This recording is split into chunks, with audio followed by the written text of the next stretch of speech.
What's up, everybody? We're back at it again with Tristan Lewis in the second episode, in which we're gonna be talking mostly about like creative writing, and hopefully he can get us some nice tips on how to improve like the depiction of our characters and worlds in our world building projects and all that stuff. Yeah, projects. So welcome back, dude. Thanks for being here again. Thank you very much for having me, guys. It's good to be back here. Awesome. Good to be back in general. Cool.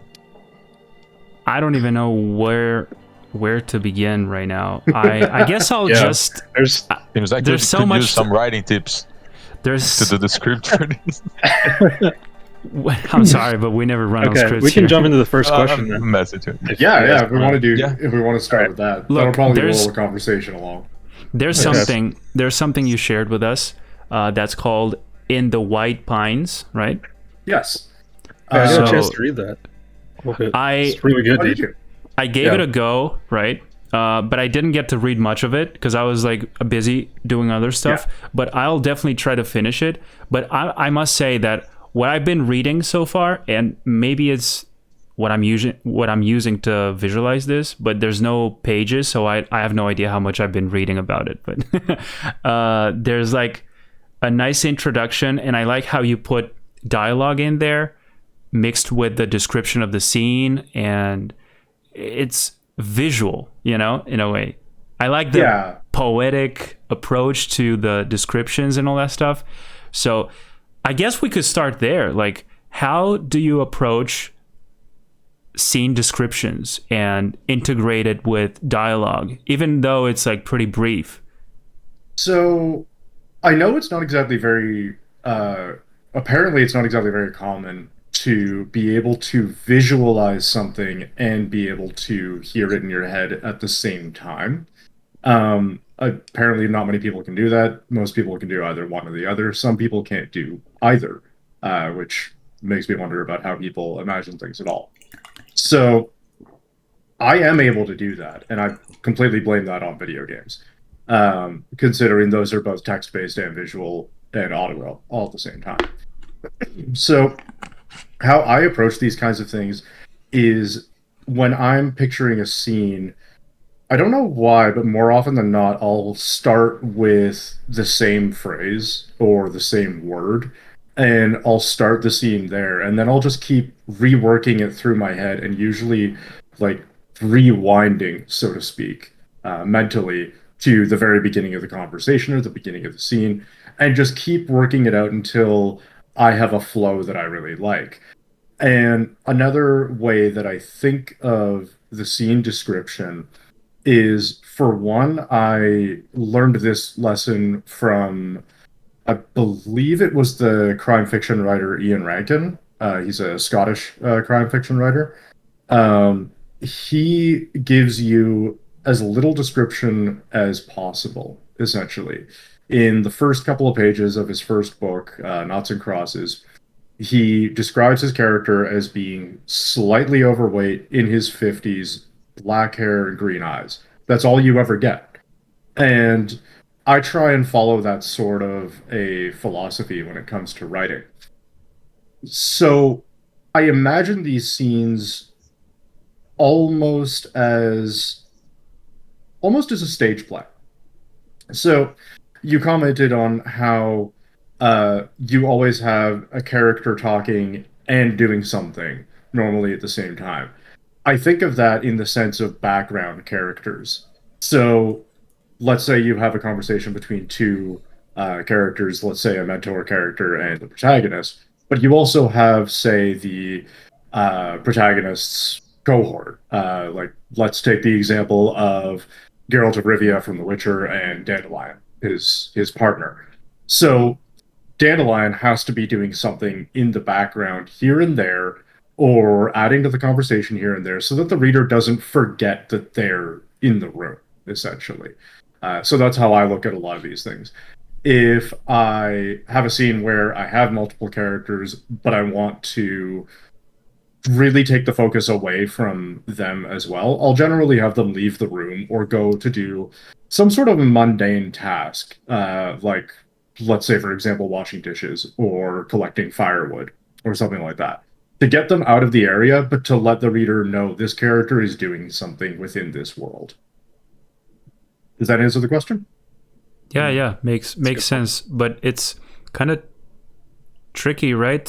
How do you determine like which things to focus on? Like you mentioned the ordinary tasks and all that stuff. It's pretty easy to make it, I don't know, dishwashing or cutting wood for the fire and stuff to seem like epic too. And right, because there's so many details you can put in there, you know, what the character is feeling right there, right at that moment, like what those dishes are looking like, or I don't know, but it's a mundane task, right? So how do you determine like when to?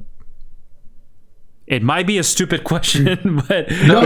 It just seems kind of like on the same vein, because I wanted to know also like how do you decide those things, and I was wondering if you have like the overarching theme of each scene, and then like based on like what the goal of that scene or that part of the book is, if you let's say like, oh, the focus is on those two characters, so then you create a need to find these other things for other people to do. You know, if it's like I make the decision first and then I adjust accordingly, or if you go adjusting like based on how you were writing at the time. Look, I got a pretty visual analogy for this. It's like over detailing in art, you know? Yeah. When you're just overkilling it with details all over the place. How do you decide? Using a lot of adjectives or... Yeah, where do you focus? How do you know where to focus those details? So... For one, actually, with Dom's point on using a lot of adjectives and the idea of over describing a lot of things. One thing my father taught me, and for those that are watching this that don't know, my father was an English professor for 18 years, and then became an editor for the last 30 or so years. So almost everything I know, I was taught from him. I don't really have much formal education when it comes down to it. In fact, technically, I don't even have high school. So when it comes to using adjectives, I try my best not to use a lot of words that end in ly, primarily because, let's see if I can try and think of an example, because now my mind's going a mile a minute. Yeah, that's okay. It's nice that this is becoming like a practical example, you know, like, okay, Tristan, how would you do it? You know, how exactly would you fix this? I'm trying to think of one, because the thing is, I don't use those majority of the time. I'll try and find a word that will eliminate the need for it and kind of pare down the description as much as I can. As for when to decide to do these things, generally, to try and answer Andre's question, is when I have two characters talking, it's normally after about, say, five or six sentences back and forth. I'll generally throw an action in with whatever the character is doing or whatever the other character is doing, just so that there's a bit of a mental break, so that you can keep the visualization going. And a lot of the time, this will be like a small physical gesture, like a character scratching their arm or something like that. Trying to get a little bit into their head to indicate nervousness or something like that. However, majority of the time, I will sit there and wonder, what can I make this character do? What should I make this character do? And as I'm thinking, I'll, subconsciously scratch my neck or something. Boom, character scratches their neck now, because I can't think of anything else to put there. I was just going to ask you if that's something you approach it like, the 6 lines before or 6 lines after or something like that kind of measurement. Is that something you do deliberately when you're approaching this type of process? Or is it something you've observed of yourself, like of your own process? Oh, I actually take like 6 lines before and 6 lines after. Or do you really approach it like that? When you're writing, like, do you measure it like that? I would say that it's a mix of deliberate action and observed actions. Yeah, I'm imagining it's like a natural thing for you. Must feel natural. It is. And then you observed, I actually do it this way. Precisely, like how you guys are able to block in a scene or a painting, for example. I'm able to do the same sort of thing with writing. But of course, you have to get past that. Ironically, you have to get past the blank page or the blank canvas. Starting a story is one of the most difficult things for me, and I know a lot of other writers really have trouble with that as well. That's why writing prompts exist as an exercise. So yeah, I would say that it's more of an observed action, but it has become deliberate due to the observation. And then it kind of becomes a tool. Let's say that you have a more deep conversation, something that you want to throw more meaning at, then you do like less interruptions on those. And then something that you want to treat like more lightly, you do like more interruptions and more actions in between them. Is that something that happens at all, or?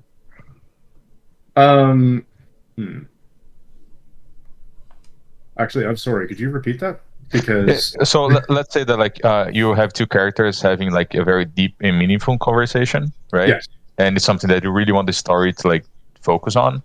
Then you would have less breaks into those conversations, less like action intertwining, and then like on things that you want, let's say that they're like riding a horse towards somewhere, those like more action based or not like plot driven conversations would be like with more interruptions, treated more lightly to kind of like guide the reader into. Yeah, that's like stylizing the scene. Yeah, that's actually exactly right. Of like the same way that I'm thinking of like we add detail where like we want the viewer to focus on, and then we treat everything else kind of lightly. I was wondering if like that intertwining of text, like a conversation and action, is also used that way, as if it was like a way to add detail somewhere, or not as much in other areas. Like I noticed that you were talking about detail and like adding unnecessary description, and all I could think of was Tolkien, right? Because like he describes like very extensively a lot of things, and it seems like the most important places are, although like he describes extensively basically everywhere, the most important places in the story are usually like overboard with detail. And I was wondering if that's something that you do as well, or how do you approach that? Like how to think about that? So what I'm thinking of, first off, you're completely right. Going for a more plot-driven conversation, there will be a little bit less action, or the actions will be extraordinarily deliberate. Like, for example, let's have two characters talking about an item of importance, let's say a book. One of them will be flipping through the book at some point during the conversation and then point something out in the book as not really a red herring per se, but as a way to keep driving the conversation forward within that subject matter. If the characters are, to take your example, riding on a horse and they're just going along the valleys, then there will definitely be a lot of actions, a lot of different observations, things of the sort, to try and both get into the characters' heads and paint the world as you're going forward. And let's see. I'm trying to think of each point you've hit, and I think I've forgotten the last one, to be honest. That's okay. It'll come back for sure. Like, it was just a reiteration of how like Tolkien uses details on important places or not. So right, yeah. So Tolkien does a fair bit of unnecessary detail, but at the same time, Tolkien does it in such a way that while some could consider it dry, it is also most of the time necessary. For example, one thing that I have to go back and study Tolkien a little bit for is how he gets characters moving from point A to point B in a forest and having a couple of paragraphs of them walking through this forest. I have to study how he does that because that's something that I find a lot of difficulty with. As for over description, and especially when it comes to description of notes that are not very important, I would say that one of the worst people for it is George R.R. Martin. I find that George R.R. Martin is like the Tom Clancy of fantasy, and anyone that's read a Tom Clancy book knows exactly what I'm talking about. for those that haven't read Tom Clancy, he was a military fiction writer, most famous for books like Hunt for Red October, Clear and Present Danger. Actually, Splinter Cell wasn't really him, really? but he did endorse it initially. I'm pretty sure that they had ended up getting the permission from him before his death, and then after his death, they just kept using his name. Because I'm pretty sure Tom Clancy's been dead for a little while now. But Splinter Cell is a good example of it, and one of the, in fact, the primary voice actor for Sam Fisher being Michael Ironsides, I believe, he really endorsed Splinter Cell and really adored Tom Clancy's works. He ended up leaving Splinter Cell later on when Ubisoft decided to go a little more into the realm of unreality, I suppose is a term to use there.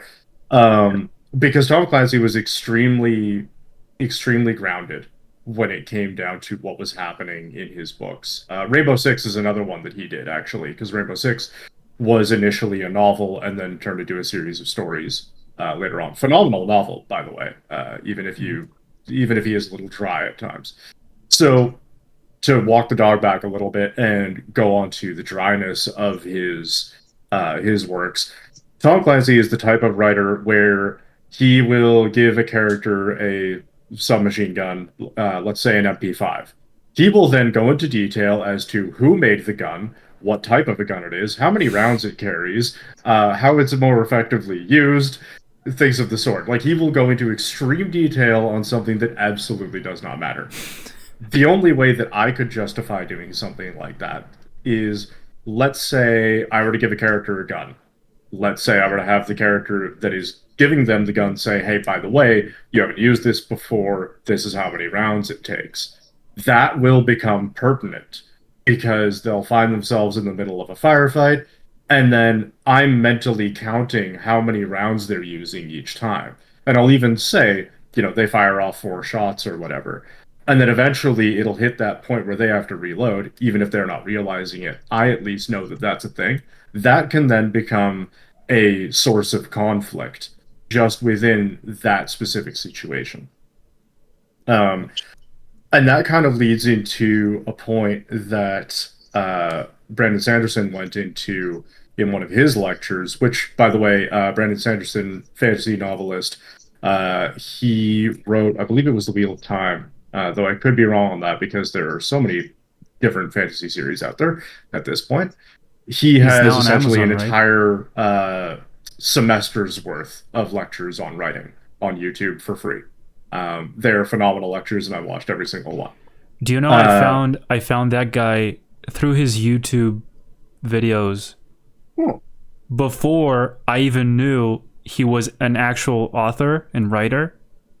I just found him on YouTube, a few years ago, and I was like, dude, this guy is awesome, and he's doing this for free. He's putting all these videos up there, and I'm like, that's awesome. And then I realized that someone gave me one of his books as a present for my birthday, like years ago, but I never actually paid attention to the name or anything. So then I saw him online, and I was like saving those videos, to my lists to check back later on and just learn some more about this whole thing, about how, because this is something I wanted to ask you too, about like the story arc of either your characters or how they push the plot further, and how do you do the exposure, how do you expose your world, how do you give is that what it's called, the exposure thing? Like, how do you introduce your audience to that world that you're creating, because you can't just start the Lord of the Rings and tell them everything since the beginning, in a style like I'm thinking right now, these classic introductions like with superheroes or these movies where the frame freezes and it goes like, Adrian, he's the guy who does this, blah blah blah blah, and then it continues, and then boom, Andre, this is the guy who does this, and that type of introduction that is funny, if it fits the theme and the vibes of the production thing, whatever that is. But imagine, you get everything from the beginning. That removes all the fun from it, all the thinking process the reader or the audience have to do, and it feels less rewarding later on. Mm-hmm. So you don't have to give them like a complex equation that they can't solve, because then they're gonna go like, I don't understand anything. Yeah. But you can't give them 4 either. You should give them 2 plus 2, so they can easily do the rest, you know? I mean, and then there's a whole range of like difficulty, I guess, that you must choose from depending on who your audience is, for them to figure out those equations that you're throwing at them, you know? Mm-hmm. You now show them this character doing something here, and now you give them this detail about some specific thing, which, by the way, is what I thought when you mentioned all the details about that weapon. That yeah, exactly. You know, all the rounds and all the bullets it has, and I'm like, okay, then this must be important, you know, for something that's gonna happen maybe later. I don't know. Then if nothing happens with that, you feel betrayed in a way. Like, then what was all that for? Mm-hmm. So I'm curious about your process. For one, the term you are thinking of would be exposition. Exposition, not exposure. You were very close. I mean, exposure is what we get paid in. Yeah. Apparently, yeah. Happens with writers too. So, and for anyone wondering why, gotta love it, a minute ago, I got myself a little notepad and pen, just so that I could write points as you guys are making them, because I know I'm going to forget things as we go. It's okay, dude. And I want to be able to hit each topic. So, as for exposition is, there's an art to it. There really is. Because some writers are extraordinarily good at it. Some are extraordinarily bad at it. George R. R. Martin, strangely enough, started very strong with it. For example, let's take the first scene in Game of Thrones. I believe Game of Thrones was the first book. I could be completely wrong. I know he has, 6 now? I honestly stopped paying attention to it. Anyway, so he starts off with the Night's Watch, and they're in this frozen fortress. Some of them go on a patrol. They find something horrific, and some of them know what's going on, and they go, we need to get out of here right now. That's good exposition. It shows you who the Night's Watch are. You know they're there to protect the realm from something. You don't know what, as of yet. And you know that some of them are more experienced than others, therefore denoting that some of them have a hierarchy, that there is a hierarchical system within that cast. Cast with an E in this case, I would say. So he does that very well. He starts very strong. However, he ends up plummeting down the line when, and I always think of this scene when I think of him being the Tom Clancy of fantasy, which is when Tyrion is standing outside of the gates of King's Landing and seeing a bunch of banners of royal families coming on in. He proceeds to explain every single banner and every single family. And his character, Tyrion, is actually telling someone, oh, that's the banner of this, that's the banner of this family. And I'm sitting there going, okay, fine. Could you get on with it, please? And a couple of chapters or so in, you find out that there are only 2 families of all of them that are actually pertinent to the story. For myself, I would have only told you those 2, maybe given a general description on the types of styles that the other houses were using, but if they're not important to it, it doesn't matter.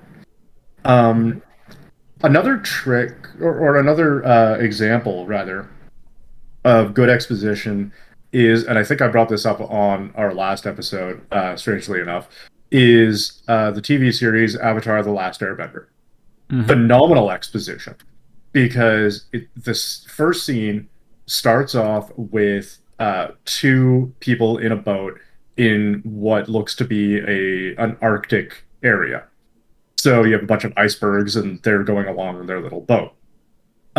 You have one of the characters, Sokka. You have a boy and a girl.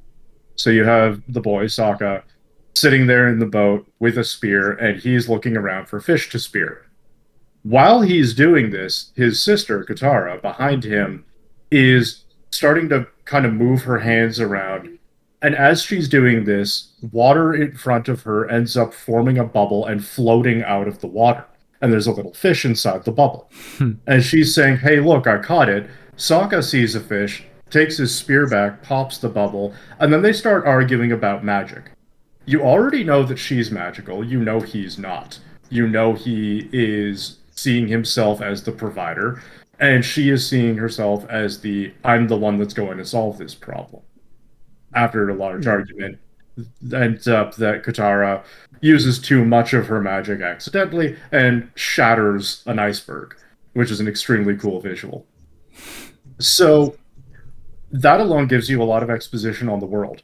Immediately, you know that there's a small tribe in the north. You know that they're a hunter-gatherer society. Exactly. And you know that one of them can use magic. If not, more people in the world can use magic, however rare that may be. So I love how I approach those deductions happen in your mind. You know, when you're either... I love how quickly those deductions happen in your mind. You know, when you're realizing those kind of things. It's like, as you just described right now, you know, across 30 seconds, probably a minute. But in your mind, that happens in like a split second. The whole thing with the magic, like who this girl is, what's his role, what's, you know, what are their capabilities? Like, she's the magician one, he's the provider, but in reality, it's the other way around, blah, blah, blah. She fixes problems. They're from a small village or something. You can tell that from the very visuals in that scene, you know, in a split second. I love that. I love how many things you realize with like so little amount of information per se, which is, it is a fair amount of information, but it's like so much more that you can deduct from that.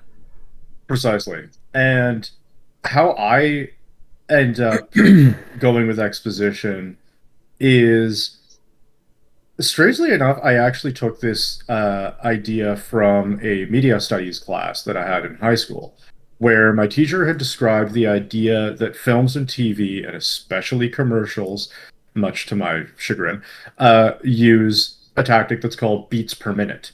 So essentially, it is, if you're watching a commercial show or a movie, you will notice that one frame is never normally longer than a minute. Every couple of seconds, it'll switch what's happening. So I try and use that same philosophy when I'm writing.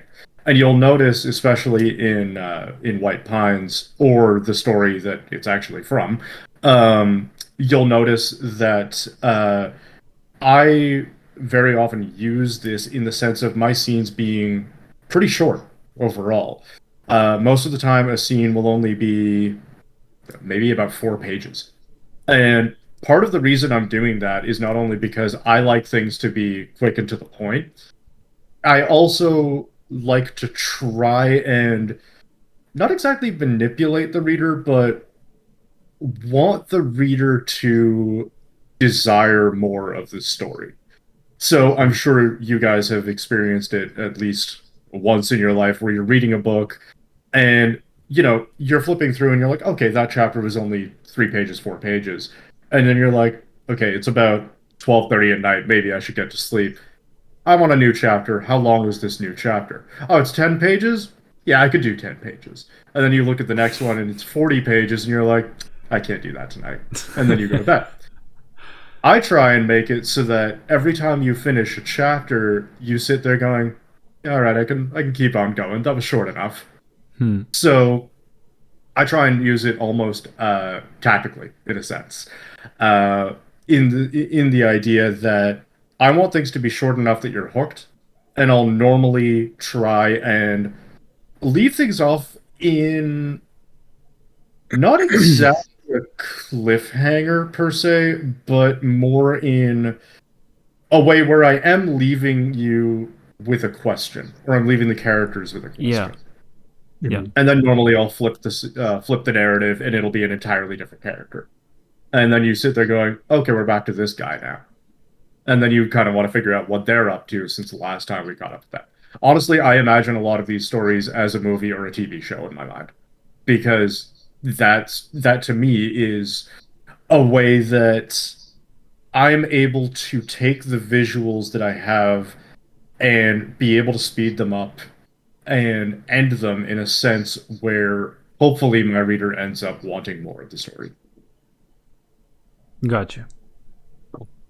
Yeah, I like it. I like how it's always good to keep the audience ahead. hooked in that way, you know, because at first you don't want the audience to be so drawn out to where they're like, oh, I'm not interested anymore. But you need to find that sweet spot where it's like, exactly, okay, if I want to invest in this, then like I'll keep reading. Yeah.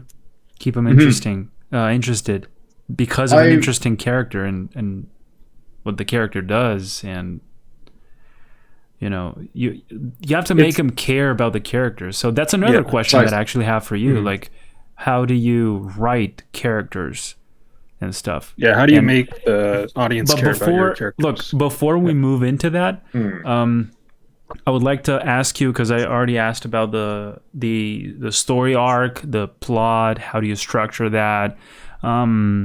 You know, the act 1, 2, 3 type of thing, or is there more ways to do it?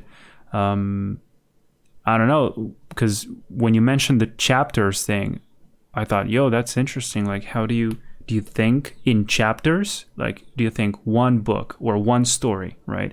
And then chapters, and then each chapter has like an internal act 1, 2, 3 each, and a little hero's journey through each chapter in a way for each character and stuff? Or is it rather like a more how to say this, unified, generalized thing? How do you approach it? I've said so many things in like 30 seconds. So that's not a problem. The chapter thing, okay? Chapters. How do you determine chapters? How do I determine chapters? In the sense of how do I determine the length, or how do I determine like not this is length? How many chapters I'll need? Not length in like the span of like pages, or you know, but more in like the story, the content. Where does a chapter start and where does it end? Or So it's funny that you brought up the idea of a chapter having its own internal 3 series or 3 acts. It's the big, medium, small thing. It is a big, medium, it's small fractal. thing. And honestly, just thinking on that, I do think that is how I approach these things. I've never really thought of it so consciously before. I generally leave off a chapter when I feel I've hit all the points of drama within that scene, or if I've solved a problem within that scene. I think that's primarily how I do it, is taking the idea of an act 1, 2, 3. It's character has a problem. How do they solve the problem? Or how does this problem end up feeding into the overarching plot?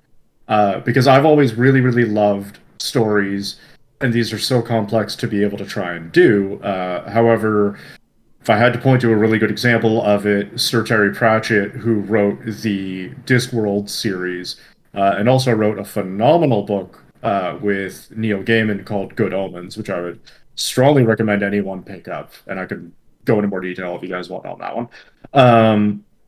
He makes stories where, let's say you have 4 characters. Each one has their own specific problem that they're dealing with. And then at the end, you find out that all of these problems led into the overarching problem.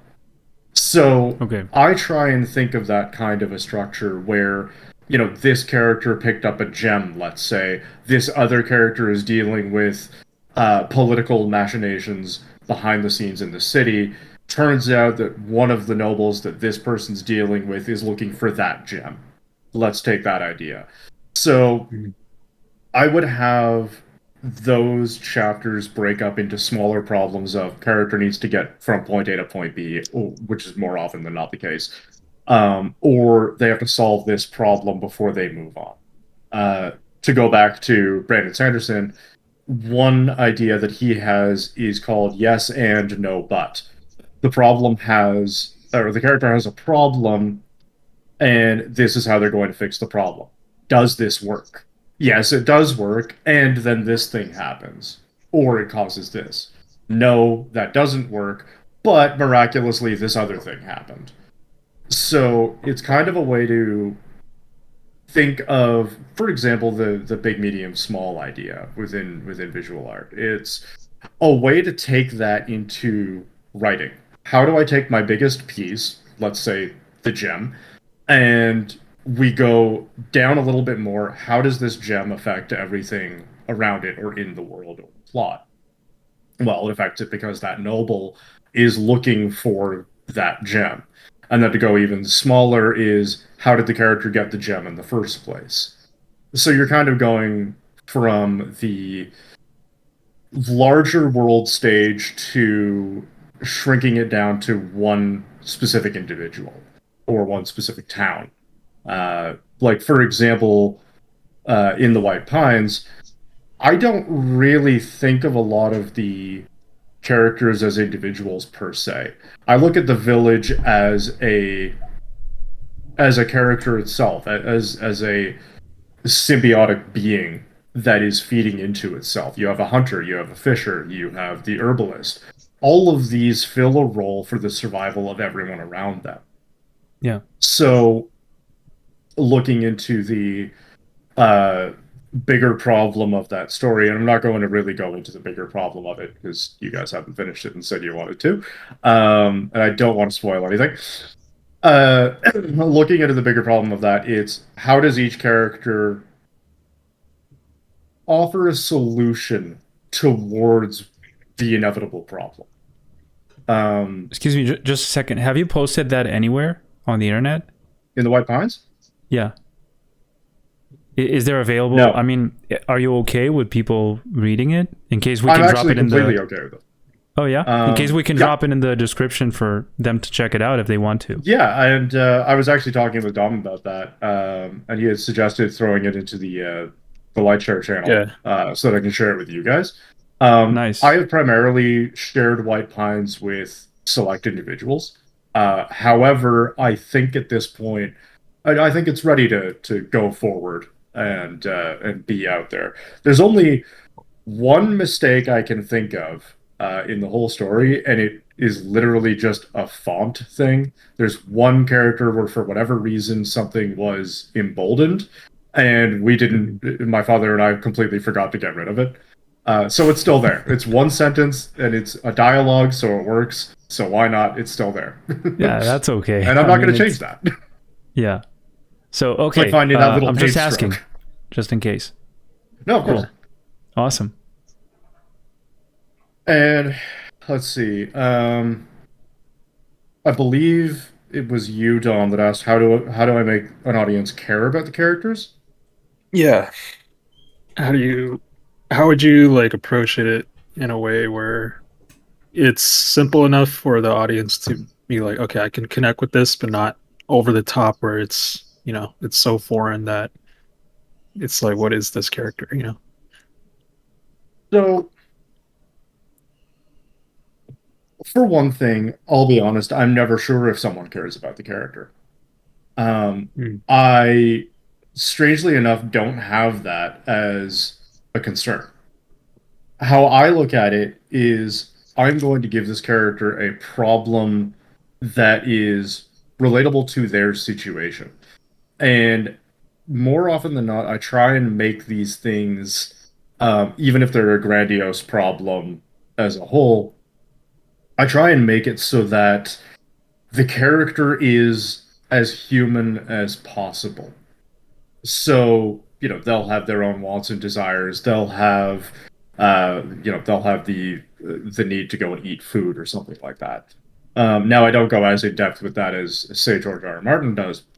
However, I try and just look at every character, no matter their position, no matter what gender or sex they are. I just look at them as a person, which is why I personally have never really had that much trouble writing women, though I know a lot of male authors do, because I don't think of them in that way. I don't even think of my male characters as male. I just think of them as people. So I think that's how I end up achieving someone caring for the character, is just focusing on the humanity aspect and not focusing on all of the quibbles of human life. Yeah. Do you have like when you're writing those characters, are your inspirations related to people you know in real life? Are you thinking of like real life situations or memories or people you know, or is it rather a mixture between that and other characters that you've enjoyed from other novels or other movies or games or archetypes or whatever, man, anything that you've seen around? I would say that it is primarily a mixture. For example, to take In the White Pines and to take its, I suppose you could say, parent story, because just to put this into more perspective, In the White Pines is a short story that was created as an offshoot to a novel that my friend Jamie and I have been working on for the last 4 years. And In the White Pines specifically takes place between two scenes. So you're introduced to the character of Fairchild the herbalist in the White Pines. He is he's a minor character within the novel, but there's a point where we don't see him for a long period of time, and then when we do see him, things have gone wrong. In the White Pines is taking what went wrong and putting it into its own story. So to take Fairchild, he mentions a character, Doran. Doran is the protagonist of the novel, and he was very much inspired by Geralt of Rivia from the Witcher series. Jamie and I wanted a cast of soldiers who are essentially this world's special forces. They basically don't exist within their own governmental structure. They're extremely trained to hunt monsters, and nobody really knows that monsters exist within this world.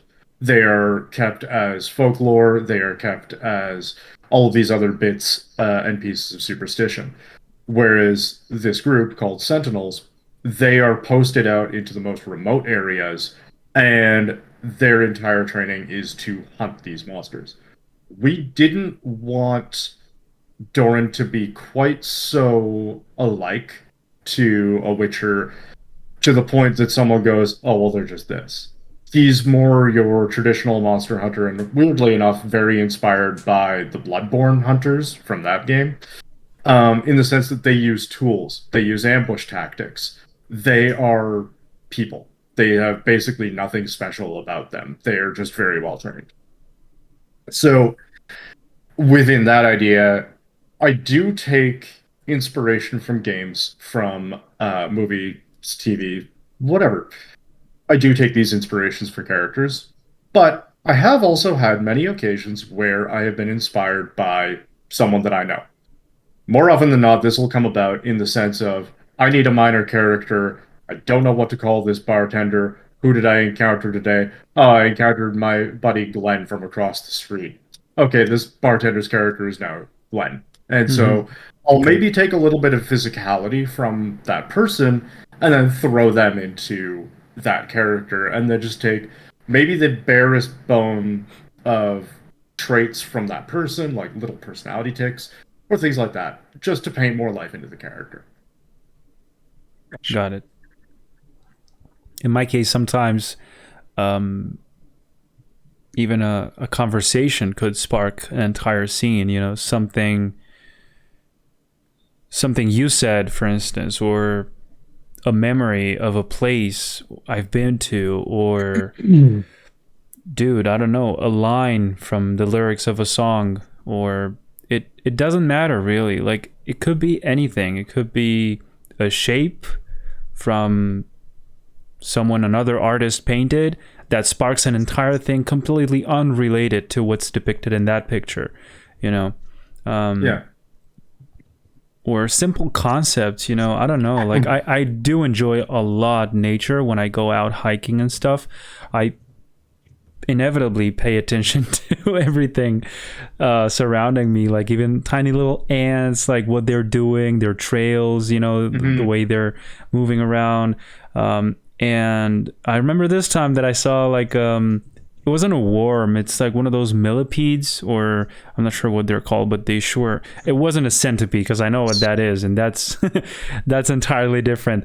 But yeah, it was like struggling, you know, like half like a zombie version of it, like half eaten, and the ants were kind of twisting it around. He was struggling. That's a this scene on the floor in the mountain. Yeah. So you just pass by, right? Mm-hmm. For some reason, I saw it, and I got closer, and I saw all of that. I took pictures as I could, you know. Dude, that inspiration is literally everywhere. You know, that's why I was curious if you think of someone in particular when you're designing a specific character, or, you know, the way you come up with these ideas for. I definitely do. And I also completely agree with you on the idea that inspiration is everywhere. And I think that's part of why I started falling in love with visual art, is because I realized that it was a key to see my observational world in even more depth than I had ever seen it before. Writing already allowed me to do that, because I'm able to see interactions between people, take snippets of conversation, or you know, conversation in a cafe, let's say, and I'm able to take that and inject it into a story that I have. Whereas visual art allowed me to see the world in a lot more depth than I had previously observed. As for using people as characters, and I can't believe that I had forgotten this, I suppose it's because he has become such a character of himself, or in his own right. Mr. Fairchild, the herbalist within the village of Silverdale in the White Pines, he is actually based on my neighbor from my father's house. His name is Mr. Fairchild. It's all I've ever known him as. And he has a little garden in his backyard, and he loved to take me and my wife over to the garden and show us a whole bunch of plants that he had been growing. He was so proud of it. And he would like give us rhubarb and strawberries and stuff like that in the summertime. Or if he had made a pie out of the things he had grown in his garden, he would come by and say, "Hey, I made this." And for whatever reason, Mr. Fairchild had become so endeared to me, even though I had very limited interactions with him in my life, that I wanted an herbalist character. And I decided, okay, well, who can I draw on from inspiration? And Mr. Fairchild popped into my head. So Fairchild was then born as a character. That's part of the reason why Fairchild in the stories doesn't have a first name, because I don't really care for him to have one. Sounds like a chill guy. Someone who would always call you my dude. Hey, my dude. What's up, my dude? Maybe when he was younger, he would have talked like that. Imagine still nowadays. I'm pretty sure he's in his 70s now. So imagine in his 70s. Yo, Tristan. What's up, my dude? No, but listen, I really like how we're capable of just extracting these highlights from our life experiences and turning them into stylized versions of what we've been living, you know? And then you turn them into fantasy and yeah, just give them another skin in a way in your own worlds that you create. Precisely. That's amazing to me. You know, I love it, and it feels even more personal that way. Of course, your audience maybe will never know, but to you, it has that special meaning. And you said before, I forgot exactly how you said it, but it made me think that I guess we write for ourselves, we paint for ourselves, you know, when we do personal work and stuff. Without any regard for what other people might enjoy or not from this, in a way, you know, like I'm speaking here from my experience, like with this project of mine. I'm doing it because I enjoy it. because I feel everything that I'm putting in there. All those characters, their backstories, their interactions, and the world itself. Like, I'm genuinely excited about it. And then it's like a bonus when someone else sees this and enjoys this as well. Then I'm like, that's awesome. That's great. But I make sure I enjoy it in the first place and not end up putting something in there just because I think that this is what I'm supposed to do, because someone said so, or because this guide said this, 10 tips how to improve your whatever, I usually follow like a more internal, what's it called? Monologue? No, like an inner sense of like what feels right to me, So, yeah, I was curious about yours as well, because I heard you say that before. You did make me think of something just now, which I think answers Dom's question even more so. How to make an audience care about your characters or about your story. I think the easiest way to do it is to make sure that you care about it. Because you reminded me, Adrian, of a piece that a friend of mine recently did, and he showed it to us. And it was client work. And all of us sat there going, there's something off about this. We don't know what it is, but there's something off about it. And we learned that it was just he himself didn't like it. It was somehow that feeling of him not liking it, or not liking the work that he had put in, was somehow coming off from the piece. And I believe that the same thing would be applied to writing. If I am only writing a story because, I don't know, because I have the dream of it getting published, let's say. If I'm only after the fame or the glory or whatever you want to call it of that, then that's going to come off, and it's going to come off as hollow. You are not going to have substance to your character. You're not going to have substance to your world. And much the same, I think, can be said with visual art, as you guys can probably attest to. If you don't care about something that you're doing, somehow it'll come off. Yeah, I guess you need to be very aware of all of that. Like, to be able to take a step back and look at it from a distance, the same way we become so narrow focused onto the painting, and approaching it from a different analogy perspective here, not from the zoom thing, into the painting and just detailing this area and then forgetting about the rest of the composition. Imagine you've been staring at this painting with these colors and these values for 4 hours straight, okay? Now, it becomes more difficult for you to tell if something's wrong or not, because you've been used to this image for so long.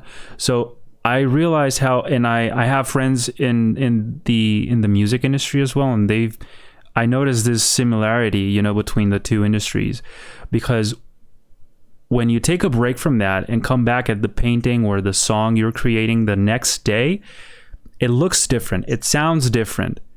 In a good or in a bad way. I don't know. That depends, right? But it's only after that break you've been taking that you're able to tell that something's off.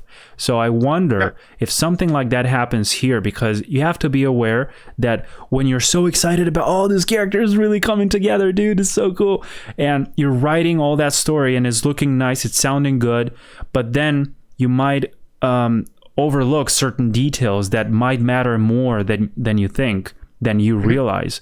And it's only when you take a step back and you take a look at the bigger picture, or you ask a friend, to what is that called? To check proofreading or something like, and just make sure, yo, dude, tell me if there's something wrong here, and that's when you realize a lot of things, when you're approaching it from a general view, and you can notice, right. Things are off, or things are, everything's fine, man, just keep going. I don't know. Just a quick thought. I mean, I have the same, And I think it's extremely amusing in the sense that I think it doesn't matter what kind of art you pursue, because regardless of how you pursue it, or even what field you pursue, you could be a scientist. I would still call that artful. Almost every artist I can think of has, or at least majority, has a perfectionism.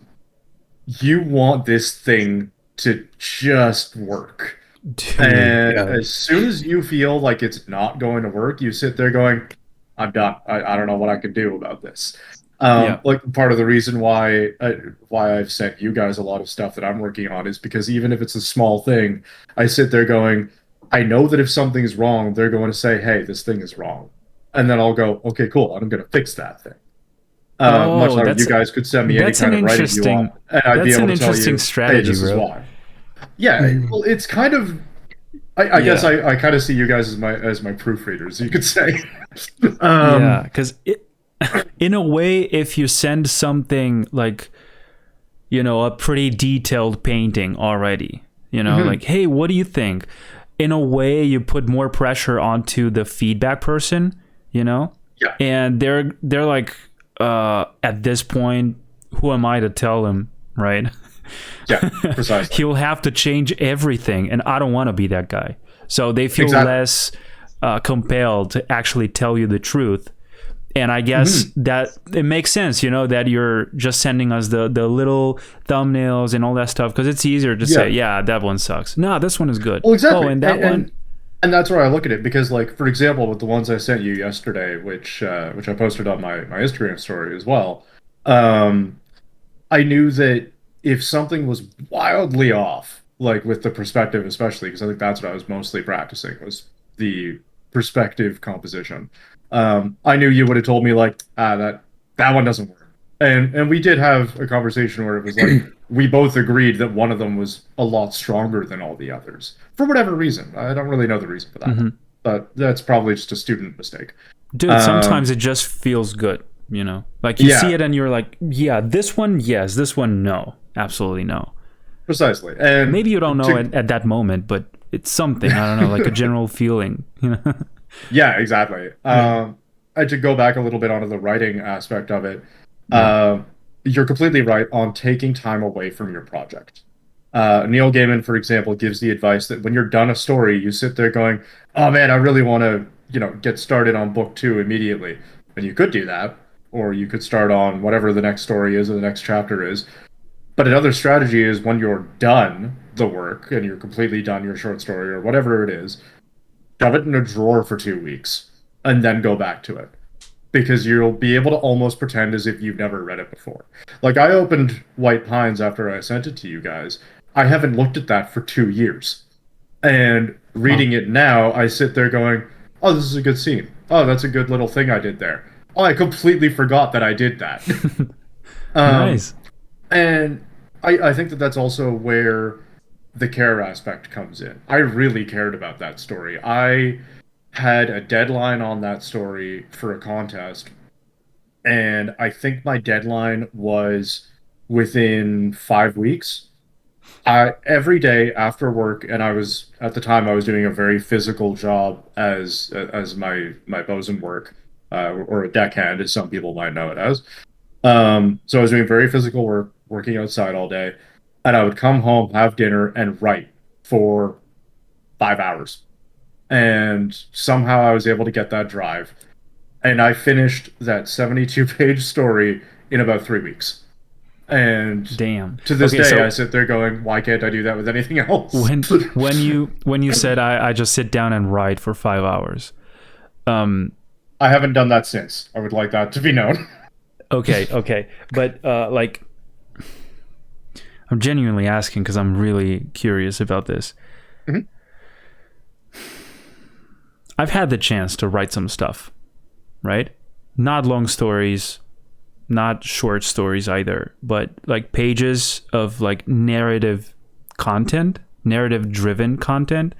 But this was years ago, right? Now, I would say what I'm doing is like I'm collecting individual notes on different ideas that I that they just spark in my mind. I don't know. And I need to take those notes, right? I write it down, and I keep I keep growing that list of different notes on different subjects, and they all belong to the same story, yes. But then I'm wondering, like, when you finally approach the, let's say, the book, okay, I'm going to sit down and I'm going to start writing the book, right? Mm-hmm. Do you just sit down and let your mind go and you just write a lot? A few pages already. You just get carried away by that conversation the characters are having, or this introduction that you're making to the scene, or then you take a break and you get out of that zone, you go back to your notes to check if everything was okay, if this detail is actually here. Did I mention that? Oh, I forgot about that. Now I have to go back and squeeze it in somehow. I got to change this paragraph. So I mentioned that thing that I featured on my notes. Or how do you approach this? Like when you think about it generally, the same way when, you could ask me, like, Adrian, how do you draw stuff? How do you paint stuff? How do you come up with those visual stuff that you made? Mm-hmm. Do you just sit down and paint, or do you do like a preparation stuff, like getting your references? The funny thing is, this is almost in line with a question that a lot of writers, and I'm sure visual artists, have the same problem of where do your ideas come from. And while that's not exactly your question, it's interesting to me that it almost parallels it. I'm asking, why? Because it feels like many writers just sit down and they channel this higher consciousness, higher knowledge into like those words, and they keep typing and typing and typing.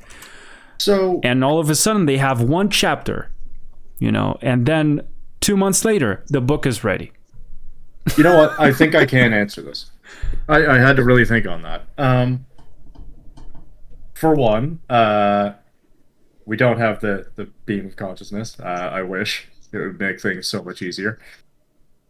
As for how we're able to do that sort of thing, like how I'm able to, when I get on a flow, I get on a roll, I can sit there and write for 3 hours. Let's say, I mean, hours. that's what I was referring to. That flow state. How I get there personally is I've learned to basically make myself a deal.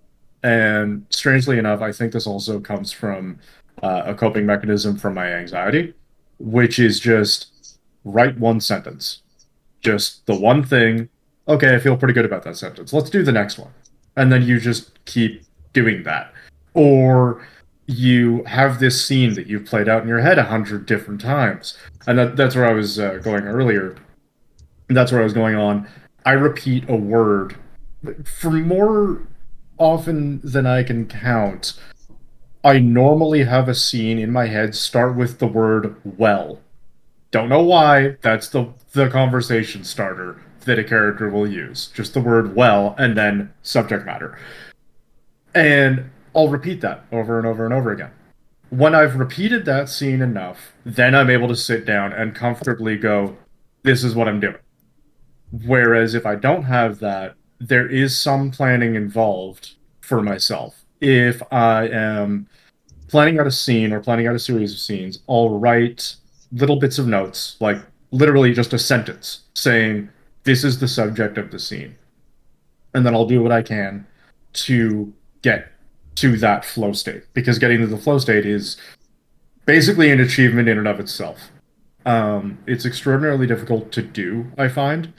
And there have been times where it doesn't work whatsoever, especially when starting a story or starting a scene. I have sat there for 40 minutes to an hour on one sentence. I'll start the sentence and I'll go, that's not right. And I'll go back and I'll fix a word. Still doesn't work. Go back and fix the entire sentence. Still doesn't work. How do I start this scene that I am trying to portray? And eventually I'll stumble on it. More often than not, I'll just stumble upon the solution to it. It's kind of like a puzzle. I find. And when I have that first sentence done, okay, cool, that first sentence was really good. We can keep going. And eventually you do find that it's just a roll. What you're doing is you're taking that visual information from your head, you're taking that scene that you have crafted so finely, or even just generally 100 different times, and you will find that, especially if your typing speed is pretty fast, you'll find that there is no break in what you're doing. And another thing is to, and this is a big one, don't worry about your grammatical errors or don't worry about your spelling errors. I do this all the time to myself when, let's say I have a sentence of 4 words. Well, the second word is spelt wrong. I have no idea why I do this. Instead of clicking to that word, I feel like that'll break the flow. I will erase all of the words up to that and then retype it all. And sometimes I'll end up adding another word, or I'll end up omitting a word, as the case may be. This is part of the reason why I have found I really, really love Google Docs as a tool and a platform to use with my partner, or my co-author, Jamie, because when one of us gets on a roll, we notice it, because the words just start flowing really, really quickly. If there's a spelling mistake or a grammar error, the other one is constantly watching as this is happening and can just go in, fix it, and it doesn't break the flow whatsoever, and the problem is already solved. It almost makes it a game, if you ask me. Plus, it has a pretty cool spell checking feature, right? Yeah, except... Or more like expressions, even. I don't know. Sometimes it suggests, like, do you want to say it this way instead?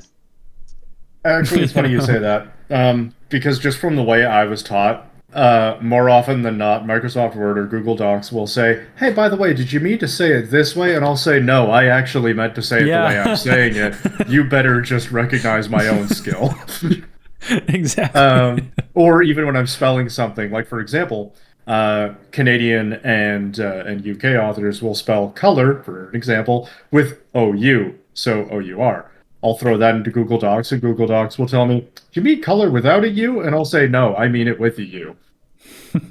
Whereas a lot of Americans don't spell color with OU. Yeah. It would just be OR. And for me, I look at that and go, I want to destroy it and fix it. There's like other words that don't have the... Oh, I know. Forgot which ones there are. Oh yeah, yeah. like, I mean, armor would be another one, right? Yeah, armor, honor. And I finally thought of a word to use that would be an ly descriptor or adjective, which would just be quickly or speedily. I try my best not to use words like that when I'm writing a scene, and instead of saying someone did this speedily, let's just say they moved with haste. Something like that. For some reason, that sounds a little more lyrical, I suppose. Indeed, is the way to put that. And that's a really strong thing that I try and use, is just to have something be as lyrical as it can be. I try and read these things out loud to myself very often. And even there, I even use a mistake that I would try not to do, which is just the word very. Try and omit that as much as you possibly can. Yeah.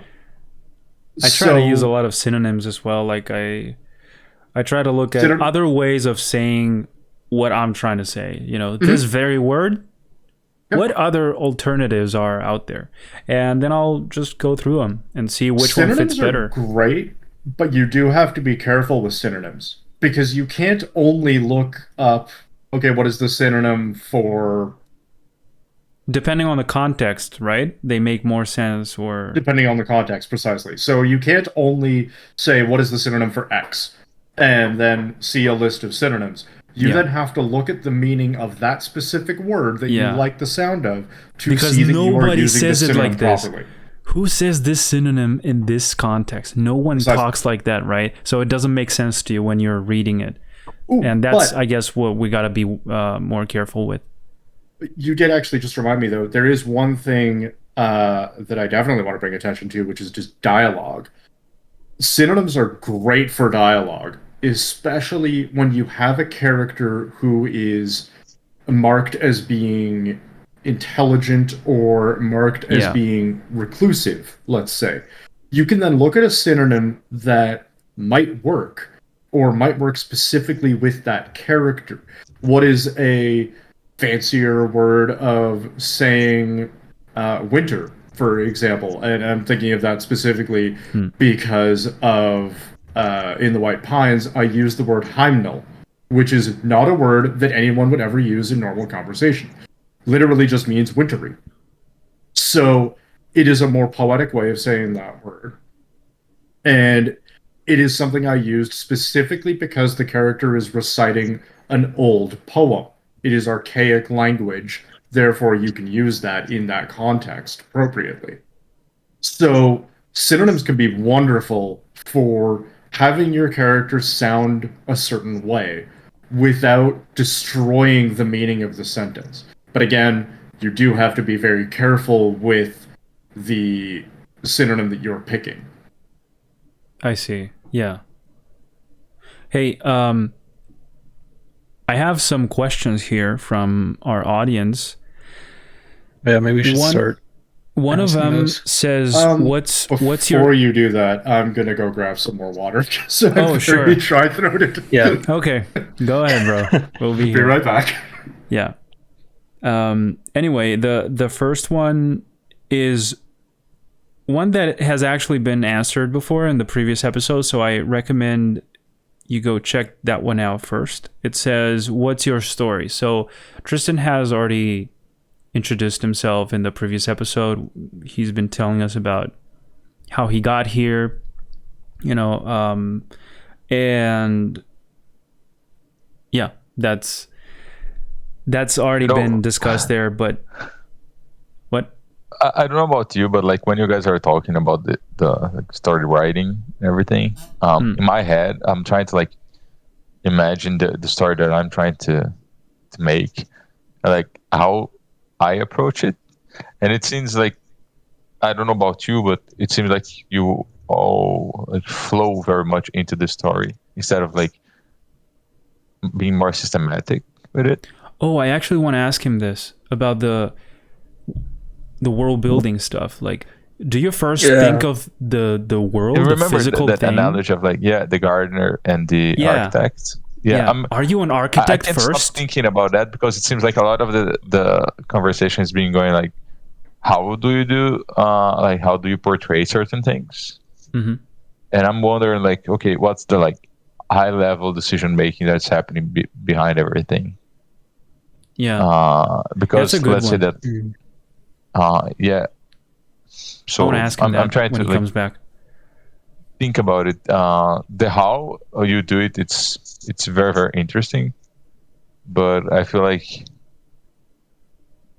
I don't know if that's where the goal is, if that makes sense. Yeah, I mean, it's a matter of deciding when to do what, choosing. It's, I think that's only developed by, with experience, through experience. So Tristan, before we get into the questions thing, that I already read the first one, which is something you already answered before in the previous episode. They just asked like, what is your story? So I just invited them to check the previous episode where you actually introduced yourself and you told us how you got to where you are right now. Mm-hmm. And Andre had some questions because it's actually like, it's more a reflection, I'd say, of like what you guys been talking about. I've been quiet because I'm trying to soak in everything that you guys are like talking about. But the way that I'm thinking about the story that I'm writing right now, like I'm writing and painting right now, it's more like I make the decisions and then everything that I do, it's like towards those decisions that I made. Like I have a particular goal. I did everything like from the big scope to the smallest. Mm-hmm. And it seems like a lot of the discussion's been around like how to portray certain things, like the actual act of writing, the actual act of like specifying how a character is and all of that. But I'm wondering how you approach the big picture, because let's say that we were talking about the character who's like more introspective or more intellectual, right? Mhm. How did you decide to make that character have that characteristic in that specific scene or story, or like how do you actually place the right people on the right world to tell the story that you want to tell? Yeah, it's a question about world building. It's I a guess. big question. So It's no. I completely understand where you're coming from, though. You're aware of the gardener and the architect kind of thing, right? So we touched upon that in the last episode. Exactly. Yes. That's the question, I guess. Like, how much of an architect are you before you approach the narrative side of your projects? How much do you know? How much do you need to know before you start writing narratively? Yeah. Especially when it's... Oh, go ahead. I was going to say, personally, I think I started as a gardener. Most definitely, I started as a gardener. And somehow, over time, I think that it's a mixture of my military experience and a mixture of starting to learn visual art. I have become far more of an architect, to the point that I care so much about my story being grounded in some basis of reality that I will research the absolute hell out of something.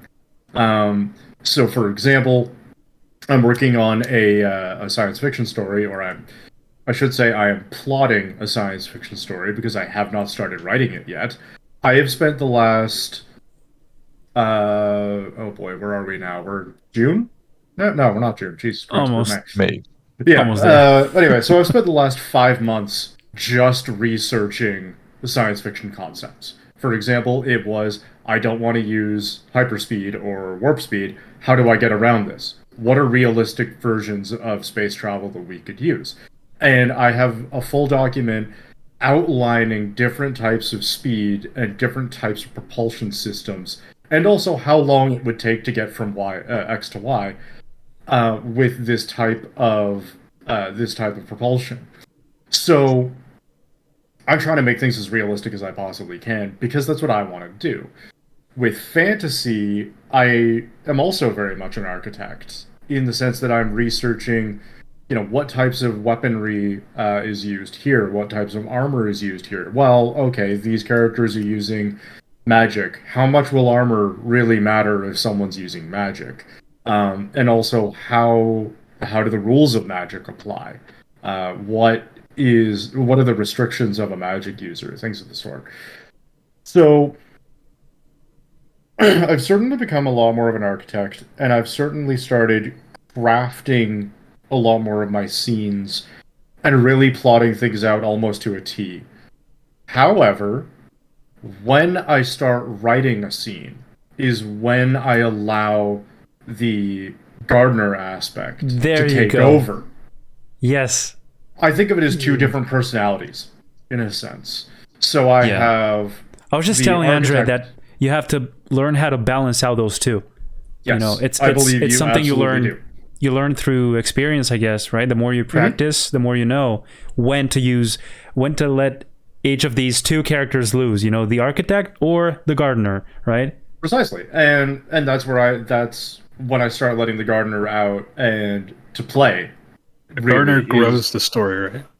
Yes, that's an extremely good way to put that. I don't know if that is actually the official way to put it, but that's 100% the way I would put that. So a gardener is, you start the scene, and as you're writing the scene, for some reason your character does some action or states something that is a little bit unlike them in terms of how you have attributed their personality. Well, why did they do that thing? Who knows? Just let them do it. So you're kind of... How do I put this? The gardener is an actor. Think of your scene as a stage play or as a TV set or movie set. Your actor is going to improvise things sometimes. This is a great analogy, dude. So the actor and the set, yeah. So when your actor is improvising something, that's when the gardener is taking over. That is when you allow the gardener to take over, because it will surprise you with something that it does. For example, that I could think of in my own works, In the White Pines has a character who was formerly a sailor. Can't really get that out of my head because I am one. And he's explaining a watch system, which is essentially how we're going to stand guard in this situation. Yeah. I'm not going to say against what. I'm not going to say why. Good. And one of the children is there in the scene and basically says, well, why are you calling it this? And he just goes, I don't have the time to explain this to you. It's far more complicated than it needs to be. Like, basically saying, there's a reason for this. I'm not going to go into it. And the child asking the question was a little bit of a Gardner moment. It was just, well, there's a kid in the scene. Of course they're going to be curious about this completely nonsensical sentence. And the sailor, of course, is going to be a little bit gruff about it and go, don't worry about it. So that's a very small example of something I can think of. A larger example is... Oh, okay. This is actually a really good one. So in the prologue of the novel that I've been working on with Jamie, we have a scene where our protagonist Doran comes back to his outpost, his cabin, essentially, with the other sentinels, and it's been attacked by werewolves. Well, the sentinels are well versed in things like potions and elixirs and things of the sort. Well, what happens when a werewolf goes through an entire cabin and just starts tearing things apart? Naturally, all the bottles fall down and break. These are all made from plants. Naturally, the werewolf's going to be kind of attracted to those things. So it'll start licking up whatever the substance is. And this is now a mix of substances, which is bad news for the protagonist, because it means that they've also been walking around in this stuff, and now their claws are coated in a mixture of poisons and neurotoxins and things like that. So that was a Gardner moment that I had. And I used my own real life experience to describe how the neurotoxin is affecting Doran after he ends up getting scratched. And the reason I ended up knowing how that's going to affect you is because I've been pepper sprayed before as part of my training. So I just focused on that. Hello, Cleo. Focused on that and ended up having that experience come out. That was very much a Gardner moment. The architect moment was, I know werewolves are going to attack this specific outpost. And then the gardener just ran with it.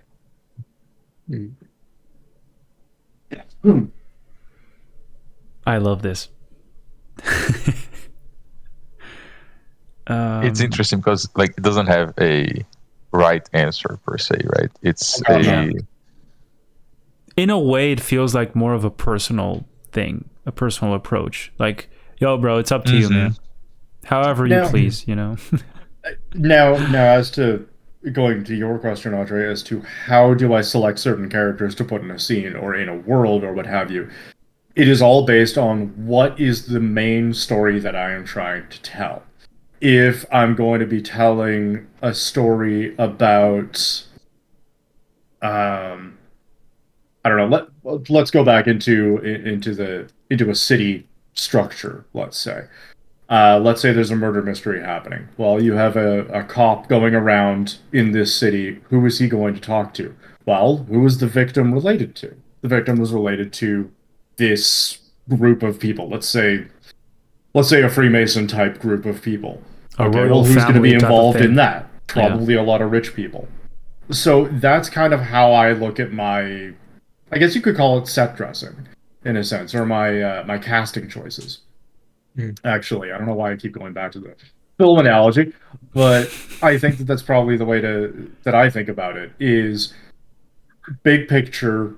What is my story going to be? What is my world going to be?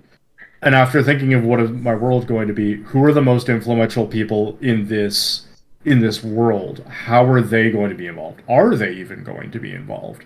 If my story is completely revolving around a fisherman that recently got lost at sea, and he is retelling his story in a seedy tavern, you're probably not going to have a rich dude just walk on into this seedy tavern.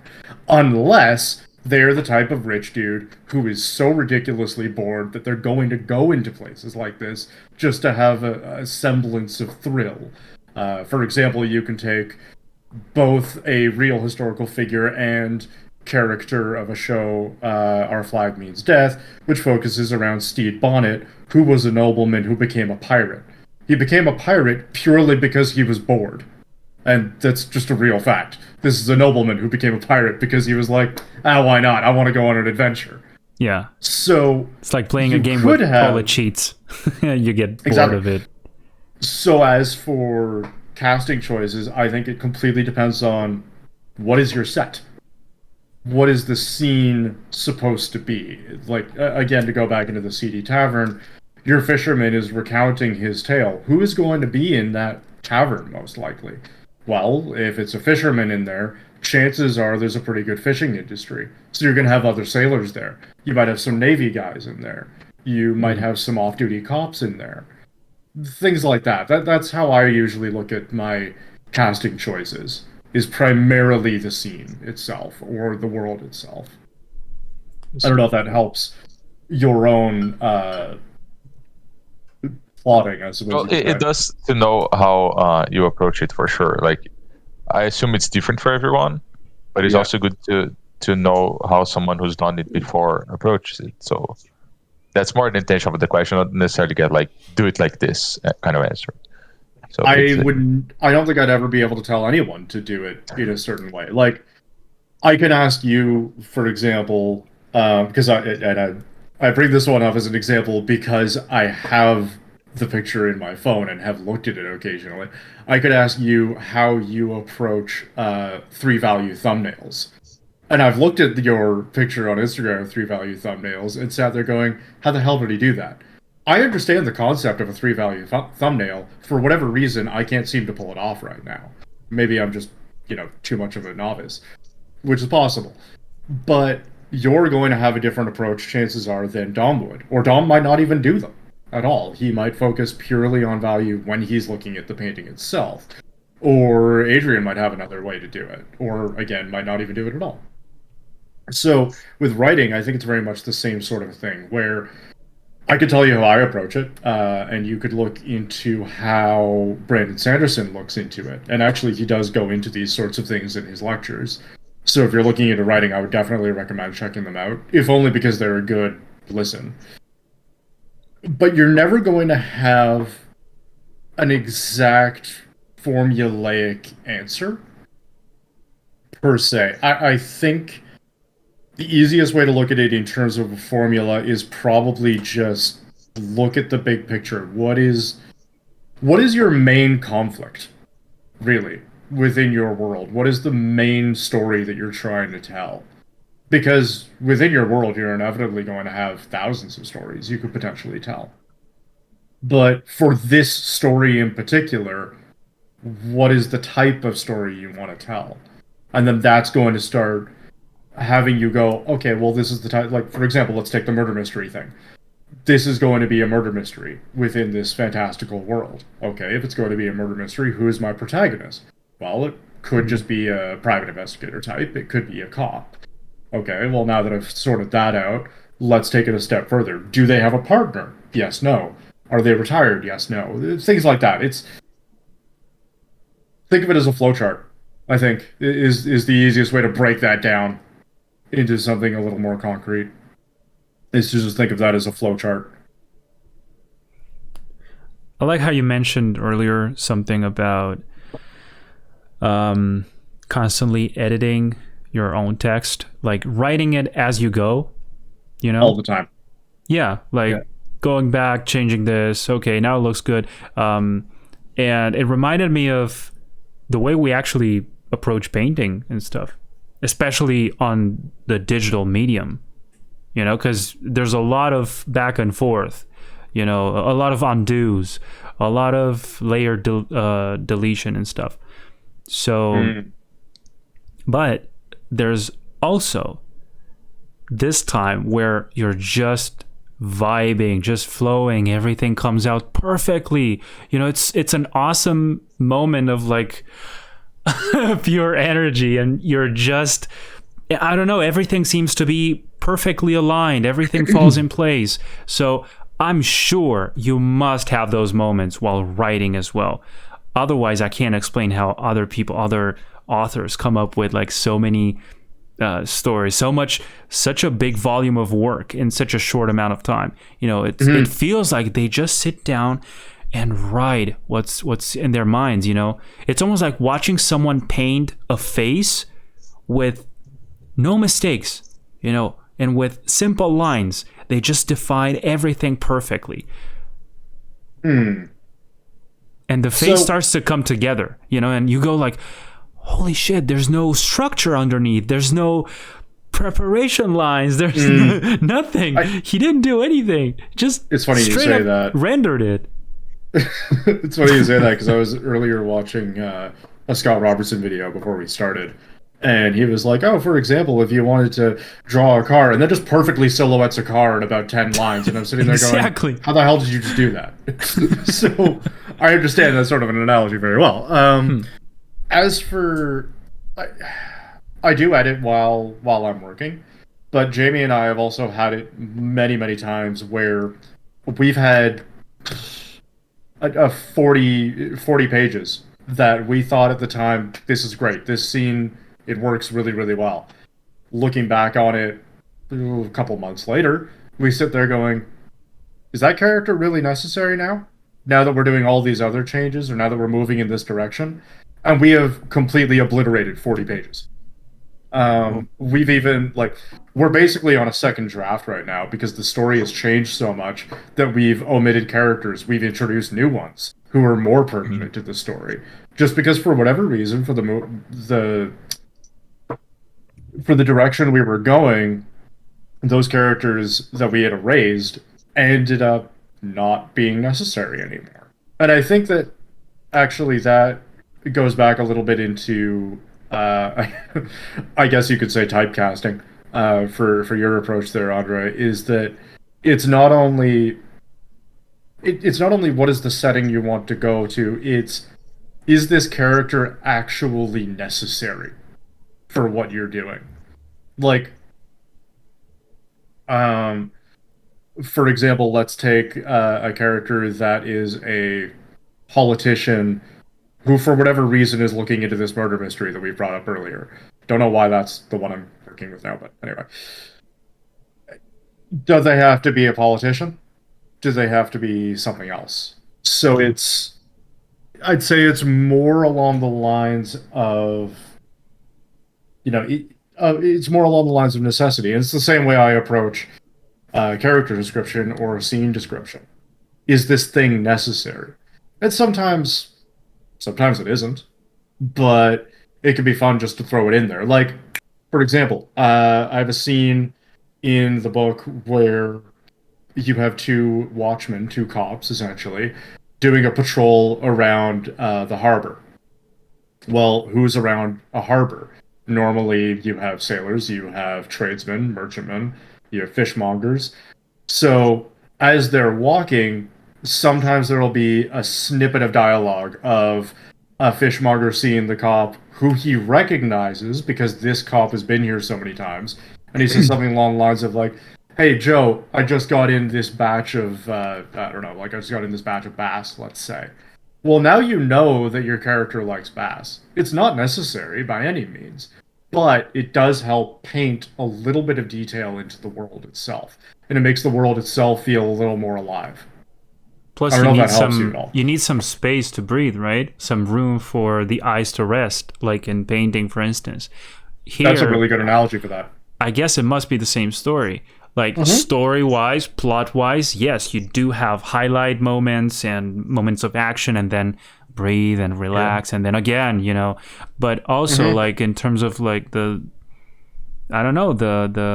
flow of the story, I guess, the way it goes, you need to have some things that are not necessarily important, they're just there for you to kind of relax a little bit and just and chill. Sometimes they're just there for fun. Yeah. And that's actually where the gardener can come into play a little bit too. Really good example that I could think of from the book, and I realize I've said that phrase a couple times now, but whatever. So, a good example from the book is a character that we lovingly call Tommy Two Fingers. Reason is he only has 2 fingers that are missing for whatever reason. The reader has no idea why, but Tommy Two Fingers is this homeless dude in the middle of a city, and everyone only knows him as Tommy Two Fingers. The thing about him that I think is so enjoyable is the fact that he started as kind of a throwaway character. He was just there to give information to one character or another. But then, for some reason, we really liked him, and he just popped up more and more and more. But he would always pop up in places where technically he shouldn't even be. And that ended up with characters consistently asking him, Tommy, who the hell are you? And he would just kind of shrug and go, hey, don't worry about it. I'm the main protagonist. Yeah. So we have this whole big reveal set up with him down the line. But basically, he's the type of character that was never supposed to exist. He just started out as, I need someone to give information, like I need a bartender, for example, in this scene, let's say. So here's a bartender. And then somehow that character just sticks with you. Another that I can think of from the book is a nobleman who's retired cavalry. So this is an ex-cavalry officer turned nobleman. He was there just to give information, and then ended up being a protagonist and a primary character just because we loved him so much. So sometimes the gardener can surprise you with that. Your actor can improv to the point that, that scene that you were thinking of putting in the bloopers, no, that's actually a primary scene now. Just because that character stole the light so much. I don't know why film is the analogy today, but... I mean... There's sense. a difference, right, between screenwriting, which is like you're basically writing for something to be played on screen, right? Animation or live action, and then approaching your exclusively written story, like novel, for instance, or a book or something that's meant to be read, okay? Right. In a way, like... you're visualizing that story like it's a movie, right? Which is how I see things usually. It's like I think of an entire scene, dialogues, all the characters doing certain things, and then when I'm taking those notes, I mean that's what's in my mind, like I see those things happening as I take the notes. But it's not that the notes are meant to be for a screenplay or anything like that. That might be... Because you were saying earlier that you were finding it a little bit difficult to actually write the thing. That might be part of the reason. If your notes are too detailed, you're not allowing yourself room to breathe.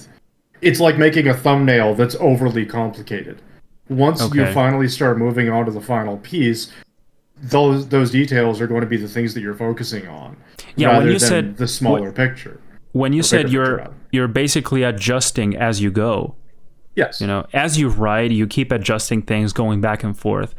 I think this is like a note for my future self to mind, because I think that's what's blocking me a lot of times. Like I believe that I need to know everything in order to write this scene. The same way you believe that you need to be an absolute 100% architect to make the story happen.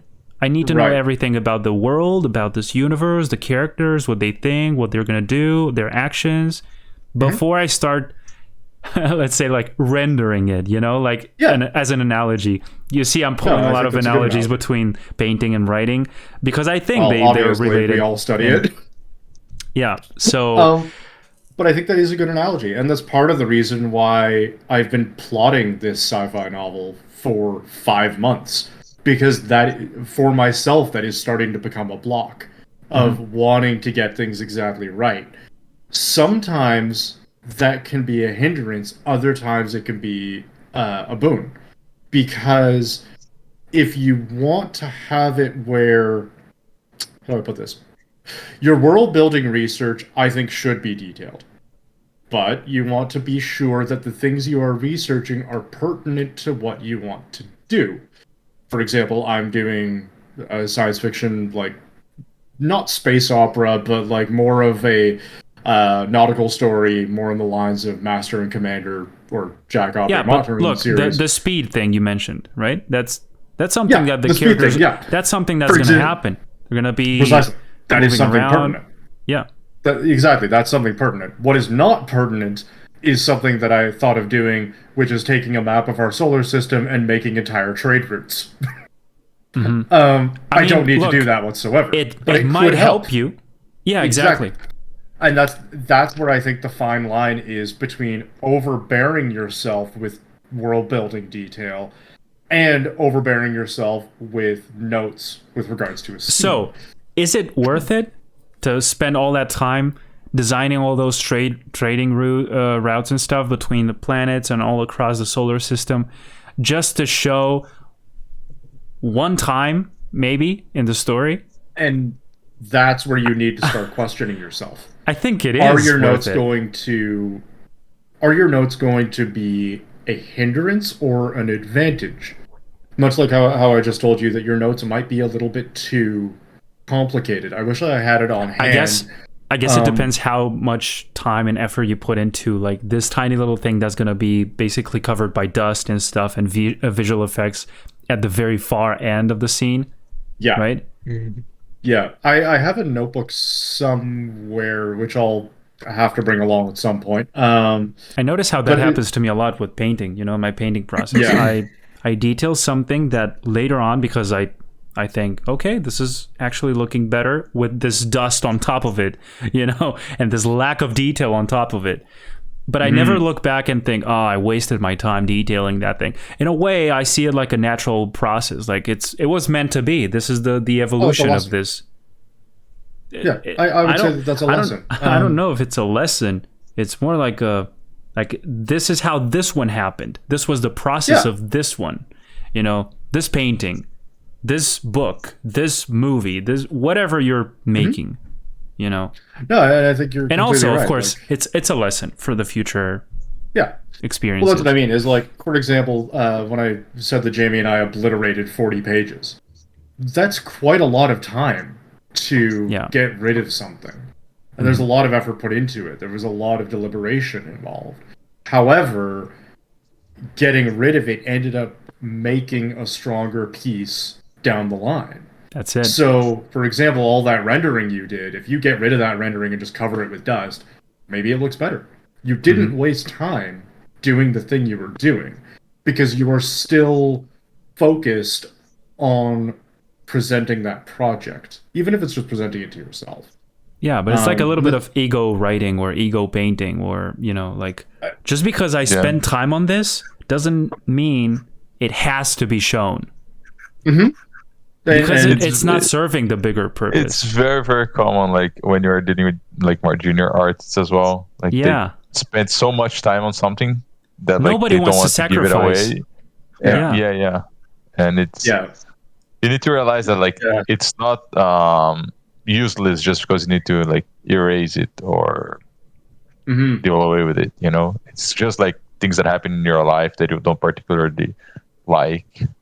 They're essential to the outcome. I think it's like not getting too attached to every little detail and just putting it out there, even if it sucks. You can always like make a better iteration later, and then it's a certain degree of awareness, that you have to develop, I guess, about what's serving the bigger picture.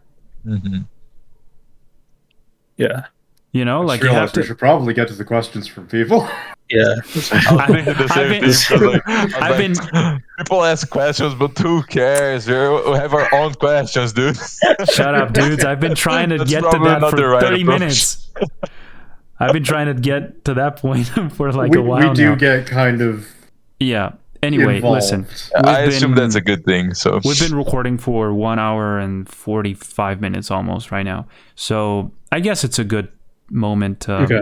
We'll keep start the introducing answers these. pretty brief, but Yeah, I'll do what I can. But It's also, okay. like, thank you anyone who sent a question. Like, it's Agreed. really great for people to participate. So, Yeah, we thank really you do so much. appreciate it.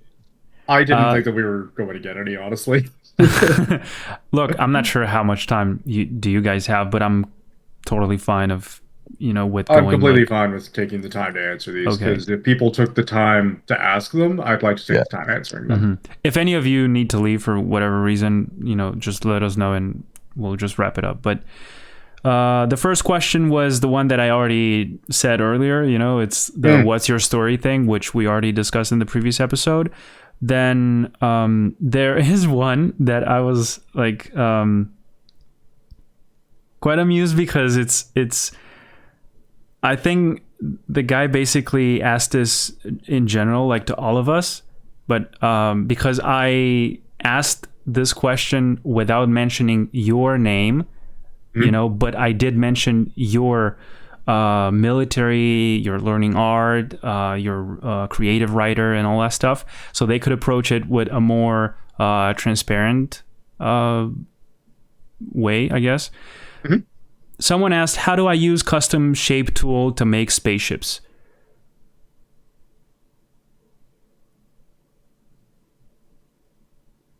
I couldn't answer that.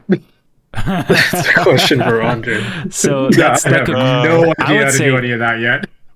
Look, Use I them didn't, to I didn't hold even think of edges and me define or Dom. proportions.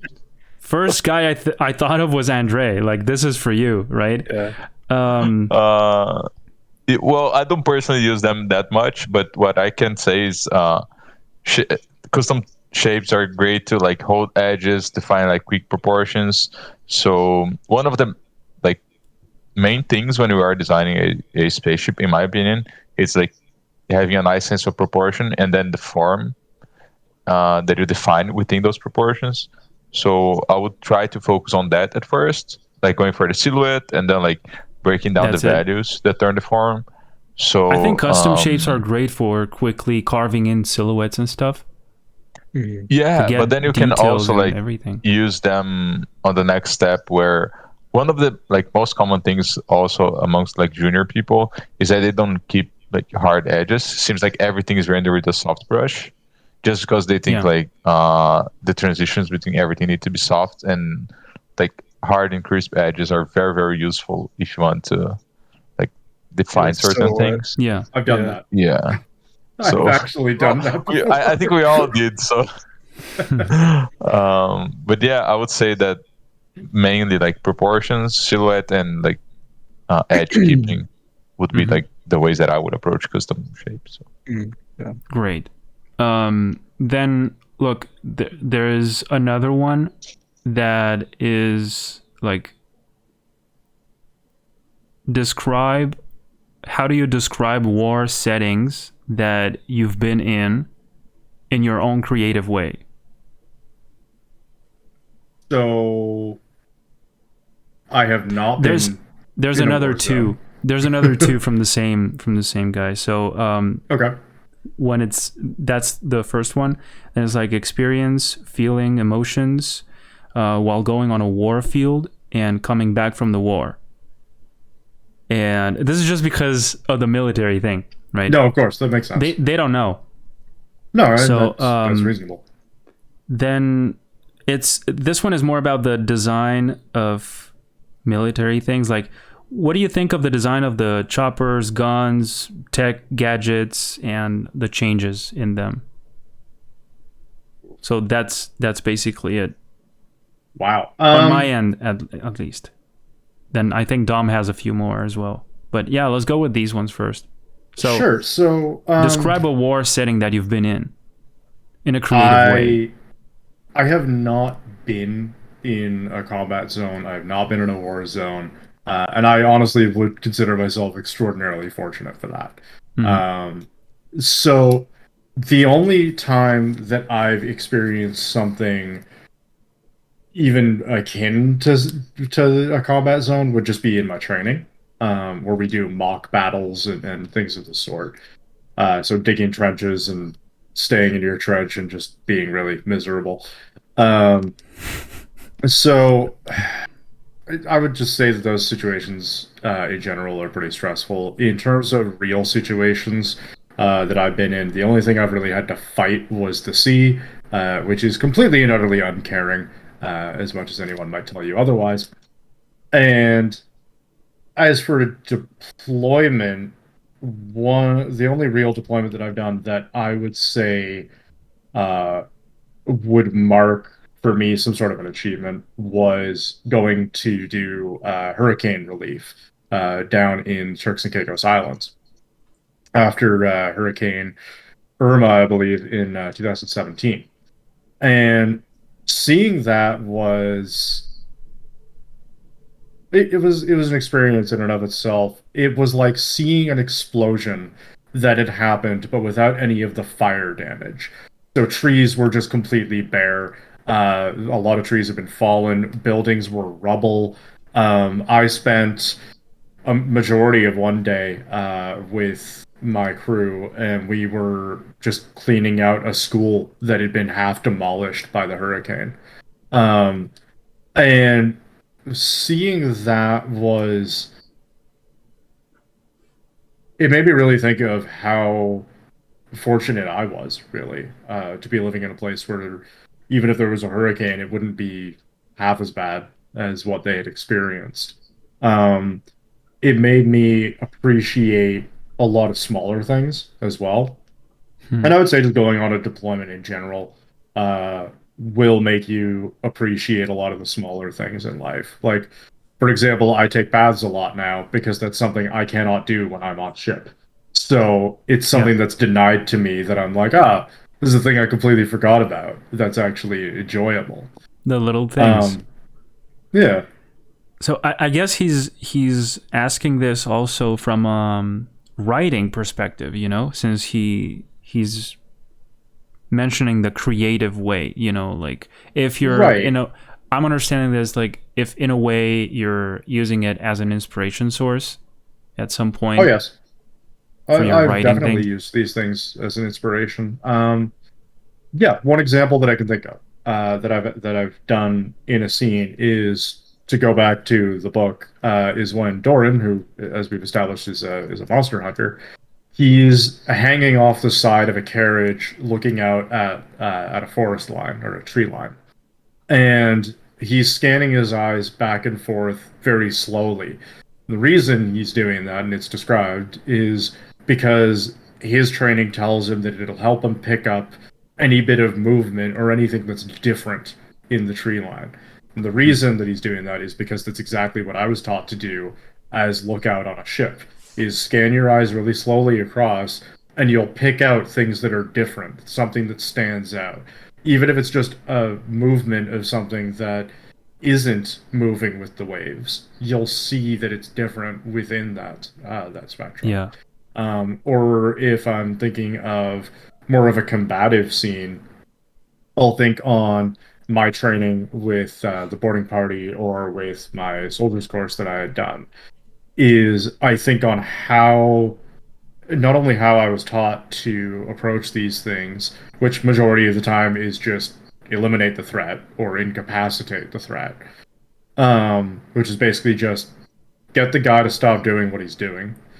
And I think of how my emotions were at that time.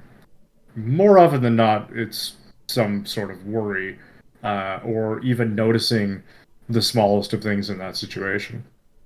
And I'll try and relay that into my writing as well. Dude, it's awesome that you managed to kind of pull inspiration from that, It's exactly what we've been talking about. Like using your own life experiences as a source of inspiration. But it's nice how you integrate the same concept, but in a different way. Like what you're mentioning about the scanning the horizon line and stuff like that, it's cool that you're applying the same concept, but like it's the same character, but with a different skin, Yeah. So, and eventually I'll be able to find a way to interpolate these into, or transpose these into visual art. That's awesome.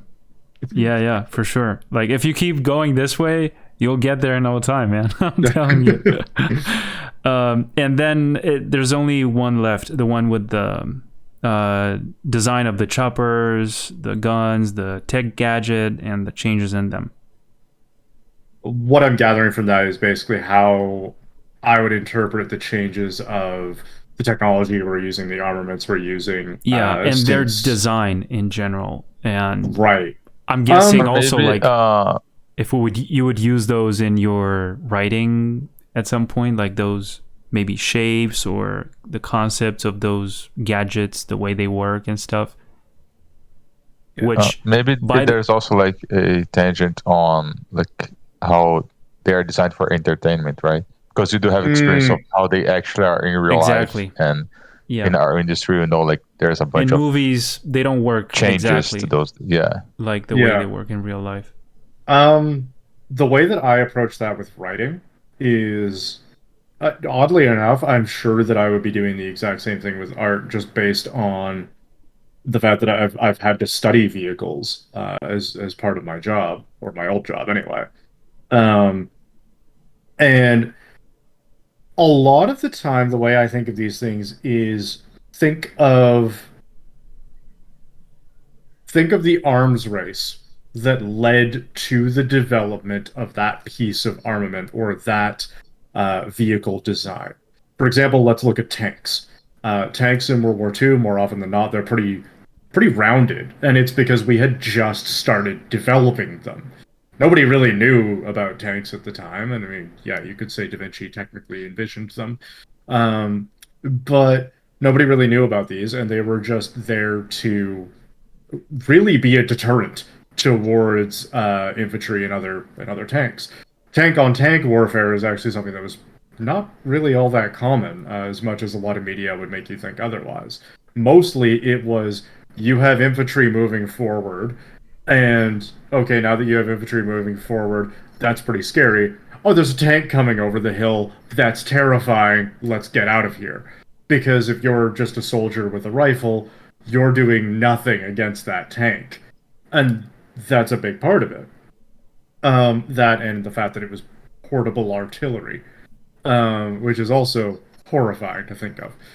So I try and think of the designs of these things in terms of the arms race that led to them. So after World War II, you have the development of rocket-propelled grenades, or RPGs, which is just a shoulder-mounted missile, basically, that was designed specifically to punch through the armor of a tank and explode on the inside. That's why a lot of turrets and tanks became more angular over time, is so that the RPG would just bounce off of it, hopefully. Yeah. And that's where they started developing even more complex RPGs and things of the sort. So I would say that if you're designing a vehicle for writing or even for visual art, think of the world you're doing it in and think of the arms race that follows this. If you're building a spaceship, for example, that doesn't have shields, then why would anyone use laser weaponry? Or, why would you use laser weaponry against shields when a ballistic can just go through, let's say? Just think of the cause and effect on how these things have changed over time. And looking at real examples of warfare is a phenomenal way to do it. Like, why did we stop using suits of armor? Well, because someone ended up developing firearms, which ended up punching through the armor, making the armor completely ineffective. But then we had to look into other ways to make armor that is not only light enough to wear, but also able to protect against the firearms. Like, the entirety of history is just an arms race. Yeah, like there's a cause and an effect, there's a motivation after or behind each design and stuff. It's meant to I realize I probably function. rambled a little on that one, but no, it's okay. I can't stop thinking of, like, you mentioned tanks and stuff. That's that would be on land, but I'm thinking of the ships, like on board. There's tons of awesome gadgets and those cannons. And one thing I'm extremely fascinated by, and I'm not sure if that's a land thing or like it's meant to be on a ship or something, but it's like those interceptors that are just shooting those laser beams, or apparently laser beams. They might be just very hot bullets or something out into the sky. They're very visible by night, and they sound like a you know, and it goes like a AC-130. Dude, those just sounds like an AC-130 or a they're meant to just kill missiles, you know, incoming projectiles and stuff. And I'm like fascinated by how precise they get with those things. And that's they shoot a round of them, you know. It's like a jet of those things, and then you see them explode in the skies and stuff. I know exactly what you're talking about, and I'm pretty sure that the Americans have actually developed laser deterrents, I guess you could say, where a laser literally does just shoot out of a cannon and destroy a missile, and it is awesome. However, what you're thinking of it's basically just a machine gun that is firing so rapidly that it looks like a laser. That's what I was thinking about. Yeah, those are like tracer rounds, right? Yeah, a tracer round. But the thing is that they shoot those things into the sky, you know? You see nothing else but those things, because the incoming missiles are pretty much not visible for you from that distance. So, and at that speed. Exactly. Yeah. But those things, they intercept them, you know? They catch them. So that's the fascinating part for me, at least. It's like, when you look at naval warfare, and it sounds powerful. That machine, it's like a turret, you know? It moves automatically wherever it needs to. And it sounds really powerful, dude. It's so cool. I was wondering if, you know, there's anything like that on board of one of those cruisers or whatever, carriers, or I'm not aware of the ships you've been on, other than the ones you've mentioned in the previous episode. I've primarily served on frigates, and I'm not going to go too in depth with it, only because I know that while you can look it up, I don't know if I'd technically be allowed to go into detail. Yeah, you know what I mean? Don't get in trouble. But... like, you can freely look these things up, and it'll tell you, hey, these are the armaments that we use.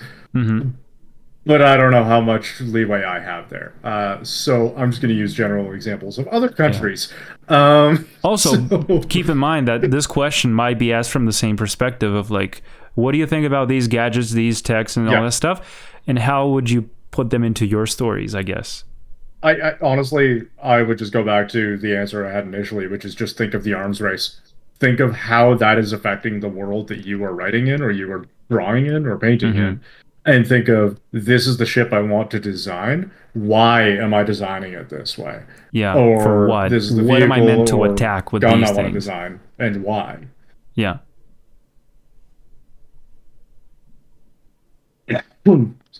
Yeah, like there's got to be an enemy. So what's the enemy looking like? You know, what defensive mechanisms they have in order for you to come up with these offensive mechanisms.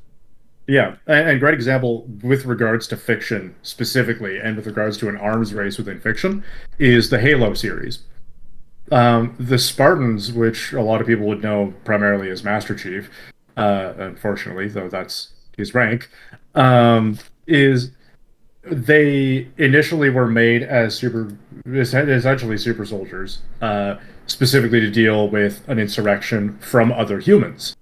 The reason that we ended up getting them with hyper-powerful armor and shields and everything is because all of a sudden aliens came into the mix, and their primary warrior alien was 7 feet tall and really, really strong and had shields. So they killed one of them, took their armor, reverse engineered it to figure out how the shields even work as a concept, and then made their own best approximation of it with the armor that we see in the games and movies and whatnot. Yeah. So that's how I would relate it to writing, is just what is the enemy? What is the threat that is happening, and how is it that these people are able to get around that problem? Because otherwise you just have a constant problem, which isn't necessarily a bad thing, because then you can have stories like a zombie apocalypse where, you know, this is a problem that nobody can solve. Or you can have take Bloodborne as an example again in the Dark Souls series. It's this problem has occurred. You could kind of piece together the things that they were trying to do to solve the problem, but the problem wasn't able to be solved. And now you're looking at the aftermath of everything. Right. Mm-hmm. Yeah. Should we Dom, jump for the other questions so we can... Dom, let us know at least your touch on side all of of them. Yeah. Okay, so the questions I got, one of them said, how can I come up with good ideas without looking at reference or looking for reference? Oh. I think that's applicable to both forms of art, honestly. Yeah. I'm thinking of this image of the staircase and the kid trying to do this massive step. You know? Yeah, that's a good way to put it. You have to go through it first. Tell us, because we do need it. Yeah. You have to go through all these steps first. It's really difficult, honestly. I mean, you could come up with something abstract in your head at first, like it's almost like a warped representation of what you think it is, but then you know how like that's when based on something. Yeah. Right? When you sketch something on paper, for example, and it doesn't look exactly like that image in your head, you know, there's always reference, bro. That's what I'm trying to say, you know. I think like for the point of the question, like maybe the reference that you're looking for is something that already happened to you or you already know. So like you don't actually need to look for it again. Like you don't need to find the inspiration online. You stop to think about everything that you went through in your life. Maybe that could be your reference. But like looking for it, whether inside or like on the outside world, I think it's necessary. There's this mental search, library that you forge by just observing the world, you know, actively engaging in observational sessions of like trying to understand how certain, I don't know, if you're into sci-fi things, maybe you'll get more interested towards mechanical things and how they're interacting with each other, different parts and all that stuff. Maybe if you're more into landscape painting, you got to understand how the sunlight works and how it hits this kind of surface at this time of the day and the colors and all this knowledge, I guess, gets stored in your memory. And when you sit down with no reference, you actually do have reference, you know? Mm-hmm. It's in your mind, but you do have it. So I guess the question is basically formed towards that approach, you know, of like just sitting down and just painting. It's the only answer that I have, so I hope it is. Yeah. I would say that it's possible to sit down and draw without reference. However, I would say that it is a trained ability. For example, I would say Kim Jong-gi almost certainly drew 10,000 boxes before he was able to just draw a cityscape. And you have those references in your mind, as you had said. It's building the visual library, right? Yeah, exactly. Like, I look at a lot of pictures of ships. I still can't draw a ship. So I know that the information's there, but I'm not there yet. And I think it's a mixture of draw from reference enough so that you know the exact thing you are doing, and then you will be able to do it from imagination without the reference. It's kind of like two problems, right? It's the brain and the hand. Like in your case, the hand is the issue because like it can do what you want it to do, but the knowledge is there. And like in their case, it's probably like the other way around, where the brain's not filled with information enough for them to put it down. So yeah, I think that's Yeah, you have all the details, all the knowledge. All you're lacking are the skills to depict correctly and render those ideas correctly and accurately. And that means perspective knowledge, value accuracy, color, atmospheric perspective, you know, all the shapes and all that all those stories, rather than the details where all the bolts and all the little parts of the ship go and all that stuff. Mm-hmm. So that's the technical side. You get that becomes a tool for you. Then your mind is free, per se, you know, in this case. You can just sit down and do whatever you want because you no longer struggle with the basic, lack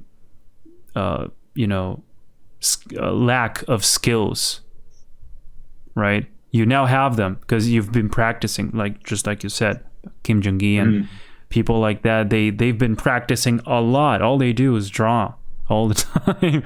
And to add to the idea muscle memory. Yeah. to add to the idea of not technically being able to draw without reference, I would say there's a reason why you have some artists, like some seascape artists specifically, where they will dedicate literally their entire life to painting water, because it is that one, like, a subject that is so ridiculously elusive that no matter how much you study it, you are not ever going to know all of it, and you'll always need a little bit of reference. Yeah, water is complicated, man. Right? Very. Even just observing it, I don't know how some plein air painters are able to go out to a seascape and go, oh yeah, I'm just gonna, freeze time in my mind. I don't understand how people can do something there's like so many possibilities, so many different moments and times of the day to depict water in. But yeah, what do you think about this, Dom, by the way? Because I think we all jumped into it before you could even say anything. Wait, can you elaborate more again? What do you think about the question? Of the reference thing?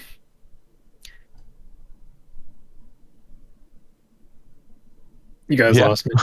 Yeah, it's from the reference. Yeah, dude, it's one question. Yeah. Before we I got think I into said it, but then I cut off. I'm not sure but I said something like, how you put like an image on a piece of paper and it doesn't look exactly like how you picture it. I feel like in some cases you do need reference to get that exact thought that you want in your head. Because oftentimes, like, when I throw stuff on like a canvas and I think of like that image in my head, it often just looks like a complete mess. It's not what I imagined at all. So it's good to have that initial idea without the reference, but then when it comes to like crafting the story or like whatever, I think it helps to have more references to kind of like shape it and make it more tangible. Yeah, you need a tree in your scene. You're not really sure what it looks like. Just look at a tree. Just dig up a tree reference and paint that one. Or a person in a specific pose. You don't know what they look like in that pose. Just take a picture of yourself. That's something that I don't think many people do. Like use yourself as all the time, dude. Dude, use yourself. Yeah. Use yourself as a reference. I'm not good at drawing people. Like I better not like. I'd rather go out and take a picture of myself, prop up the phone in a nice way, and it's already there. I can just like throw that in, make the changes that I need, and exactly, dude. I'm so lazy. I had some guy on the picture. I use the very webcam, So I'm just here trying to pose as I want the character to be, and then I just take the screenshot from that video, and that's it, and I use it. Rosetta apparently did that a lot, actually. Now that I think of it. Like, and it's very useful. There's nothing wrong with it. You know what's useful about that? It's like you get into the pose, like what muscles are like being forced, what like it's more relaxed, and then you can throw that knowledge into the painting as well. So that's the cool part about it. Yeah, and I hope the question is not asked from a place of like thinking that using reference is wrong or anything like that, which seems to be a pretty common thing, to hear. Because not using reference, not needing to use reference, it sure makes you feel like cool and like I don't need reference. I'm good enough to kind of create without anything. But it doesn't matter, Like it's what matters is what you paint, what you create. That's all that matters. The end result. And not using reference is also.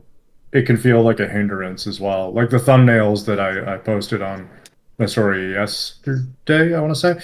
My chronology's all messed up these days. Like I didn't have reference for any of those things. I was just sitting at my desk going, I want to do this random thing.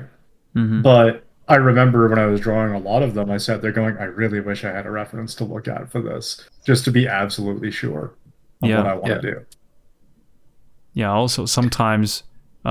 we'll get to the other question in no time, but it's almost like a pain sometimes when you're trying to depict something of which there's no reference. It doesn't exist. It literally doesn't exist. That thing, it doesn't exist like that. So that's when, just for you to see how much you need reference, because you're thinking of the idea, but it doesn't seem to have the shape you are actually going for. It's rather like a cloud, like an abstract thing, but you're trying to depict it with such accuracy, and you're failing because you're lacking the reference, the visual reference. Tracing is also not cheating. I'd like to throw that out there for people. Absolutely. Because if you're learning anatomy, for example, tracing over anatomy is actually a good way to learn it. I just said that I paint over a picture of myself. This is not Exactly. not cheating at all. That's what I mean. Like, for example, I posted a picture of a battleship, and I was struggling with the perspective. Eventually, I just traced what the perspective was, and was like, okay, cool. Now I can start working on it. Yeah, that's totally fine. Yeah. And reference can also be used in writing as well. Like, not I was only to thinking use of your that, own personal experience, but didn't ask because I thought it was like, how do you use reference in writing? Like, do you just... Easy. So, for example, I have a scene, or an old scene that's now gone, where Doran is approaching a horse that he's unfamiliar with. I looked up how do horse trainers actually deal with an unfamiliar horse, or ride one for the first time that they've never encountered before. Oh, okay. Encounter humans. Yeah, that makes total Reading sense. those kinds of steps, I'm then able to extract it and use it with the character, and basically make it as, oh, he's trained to do this. You know what I mean? So of course. So you can use reference for writing in that way, and I've even pulled up images of, Gothic churches or things like that. If I want to describe a certain kind of an architecture, what kinds of words would I use to describe the thing I'm looking at? So I think reference is extraordinarily important. Yeah. Nice. Yeah, you're talking about visual references rather than only functional reference. Like, precisely. Yeah. How do you do this? I use both with writing. Cool. Okay. Next question is like a bit similar to that one. It's like how to start an empty project or story inside my head. I just don't know where to start writing. Oh, It's inside my head. I just don't know where to start. Blank canvas. Yeah. It's terrifying. That's very much a blank canvas, blank page. So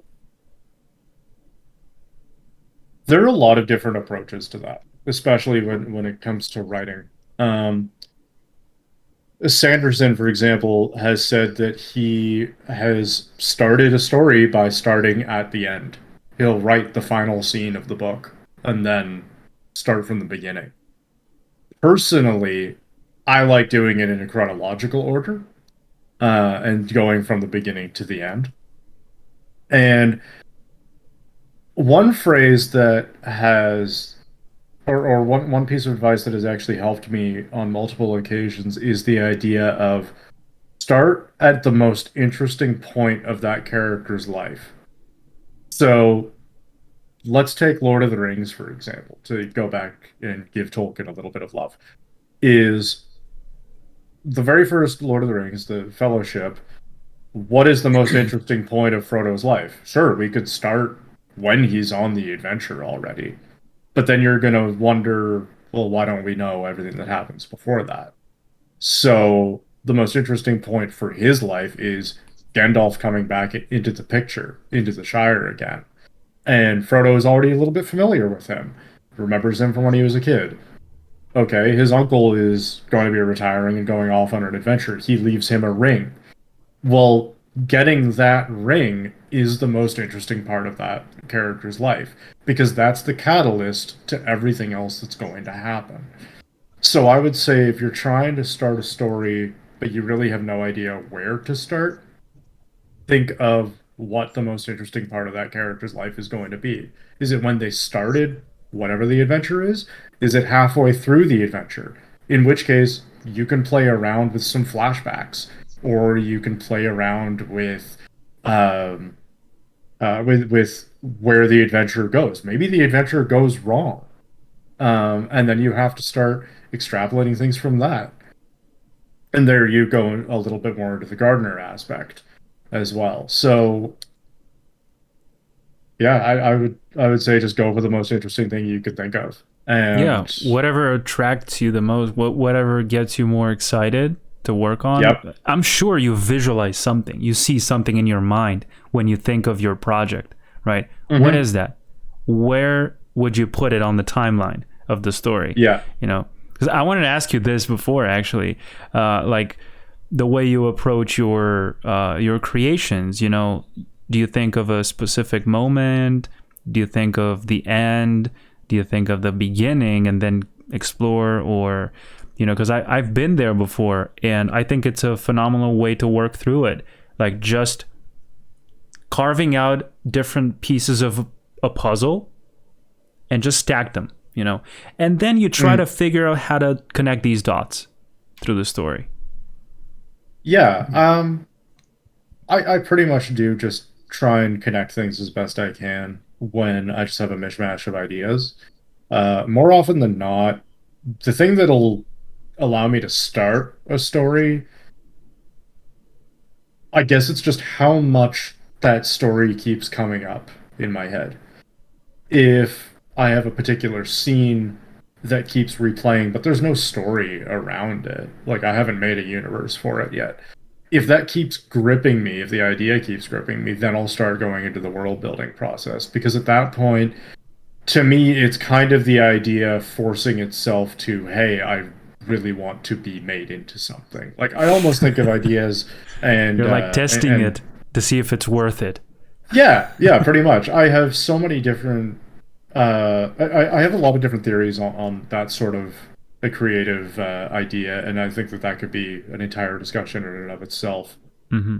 Um, though, I mean, as for like what can inspire you to start it, it could be anything. I've had there's a story that I started world building just because I thought of a sentence, or I thought of a certain amount of like a uh, certain words that made me think of, oh, this could be a cool title for a series of stories. Yeah. And that'll Yeah. be the seed. You plant it Hmm. and you become a gardener and you let it grow. And then you think Yep. of the architectural stuff, you know, how to limit it. But that's how it starts. You know, it's a spark that we all And have at some point. some of these ideas will die. Some of them you will not want to do for whatever reason. Something will hold you back. Um, I've restarted because I wrote a book when I was 16 or so, and worked on it for about 3 years. And I looked back at it a couple of years later and thought, I can tell this was written by a teenager. To this day, and I'm just on the corner of 30, I still have never finished that story because I keep wanting to go back and refine it, make it more realistic, make the plot different. Yeah. And that's kind of become it's kind of like a monster in my closet, so to speak. That's why it's important to finish your projects, I guess. It is, You because know, and sometimes it'll eat at you that you didn't finish it. yeah, you keep thinking, you know, to yourself that, yeah, I'll come back and I'll finish it later. You know, that never happens. The problem They're is like wanting to get forever it right, lost in the limbo of Yep. work in progress pieces. So too. Yeah. don't let that happen. Exactly. Okay. And last question is, do you ever draw inspiration from scripts or storyboards? What are your favorite genres to reference?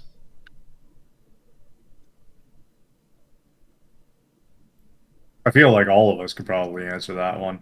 Um, for myself, I particularly love fantasy and science fiction. Well, I like the settings of science fiction. I have not read much science fiction, and I haven't really watched all that much because I find that I'm very picky with it. I'm also very picky with fantasy, but I find that I have gravitated more towards fantasy through my life. And I absolutely get inspired by games, movies, TVs. I think that I think that inspiration comes from a facet of different media that you yourself find appealing. You will like a certain thing in a piece of media, and that will spark an idea. For example, I remember when I was about, 15 or so, I was thinking of a character who was in the modern day, so it was urban fantasy, and he was essentially part of like a modern ninja clan. And the idea was that he had spent most of his life as an assassin, wanted to get out, and did get out, and then his old partner ended up hunting him down and like going against him at multiple turns. Fast forward a good amount of years, John Wick comes around, and I sit there going, why didn't I do this? So, yeah, I mean, every piece of media that you enjoy, you will inevitably pull some sort of inspiration from, be it books, TV, video games, screenplays, storyboards. And visual, I would say, is the same thing. You'll look at a piece and go, I really, really like that. And maybe there's a certain reason for it, but maybe you don't always know exactly why. Like Adrian, for example, one of the pieces you have, which I think is actually how we started talking a long while ago, was a piece you did of two airships going towards floating islands. Mm-hmm. It's somewhere in your Instagram. Yeah. I think I have it on my phone, actually. Yeah, there's like an island at the end of it. Yeah. I think that's a cover, for a book that I did. Mm-hmm. There's nothing too complex about it, like the guy just said, they're flying ships. Yeah. Okay. And so I remember being really pulled towards that piece because I was like, oh, flying ships are awesome. Yeah. And there was also a game that I had played when I was about 16 that I really, really loved, or 14 maybe, with flying ships. And I remember seeing that and being like, oh yeah, that is a thing I could do with visual art. That'd be awesome to do later on. So like, as much as it was a cover for a book, like the author thought the same sort of thing and probably pulled inspiration from a lot of those same sorts of stuff. So I don't know. I would just say it's from anywhere that you think anywhere that you love is going to come out of it. Yeah, really. Of course.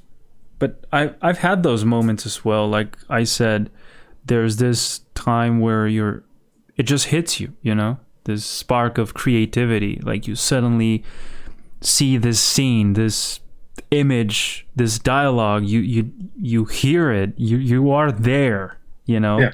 And you start taking action, man. I don't know, like you sketch stuff, you probably at some point even come up with some storyboard, as in the question.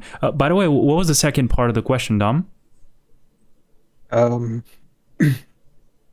you ever draw inspiration from scripts, storyboards? What are your favorite genres to reference? Oh, I see. Yeah.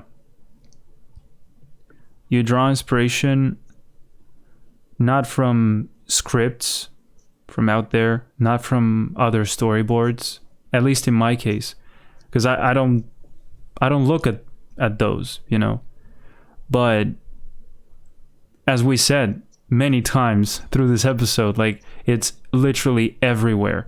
It can be literally anything, Yeah. Yep.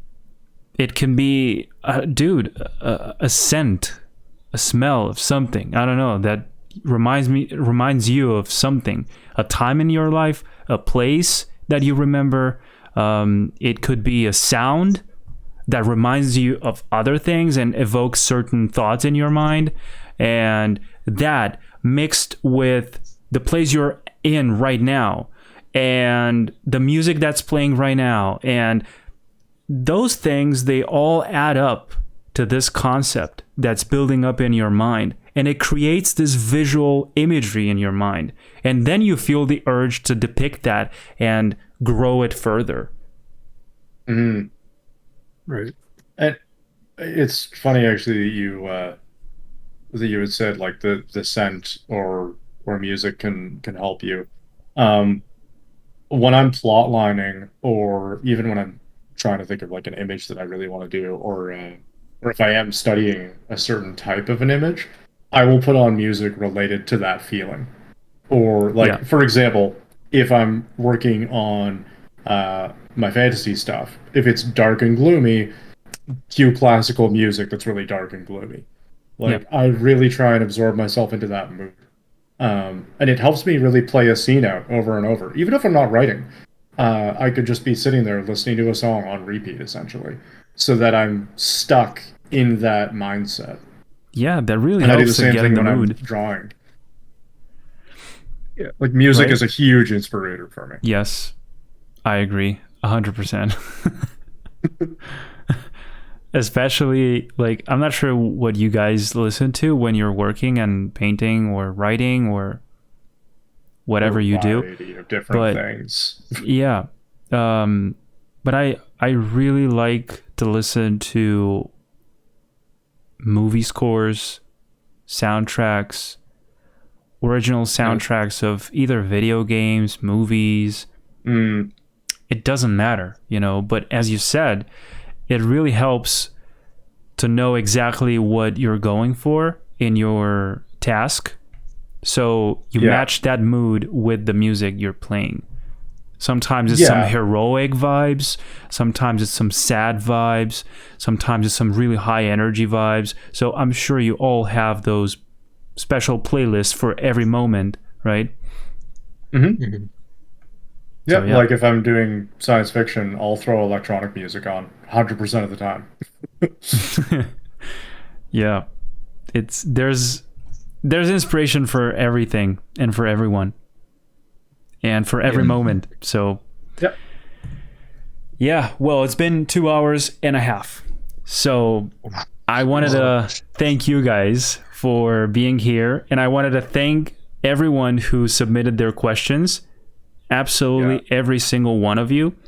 As an introduction to this episode, I guess I should have said this at the very beginning, but yeah, feel free to check the previous episode we had with Tristan, where we went over many things that we ended up expanding on in this episode. So with this being said, I don't know what else to say, you know, like just thank you guys for both like submitting questions. I hope we answer them. Like we tried at least. So definitely hope we answer them. We hope you're having an amazing week, and just hope to see you guys in the next episode. Till then, take care, stay creative, and have a good one. Bye bye, guys. See you guys. See you guys.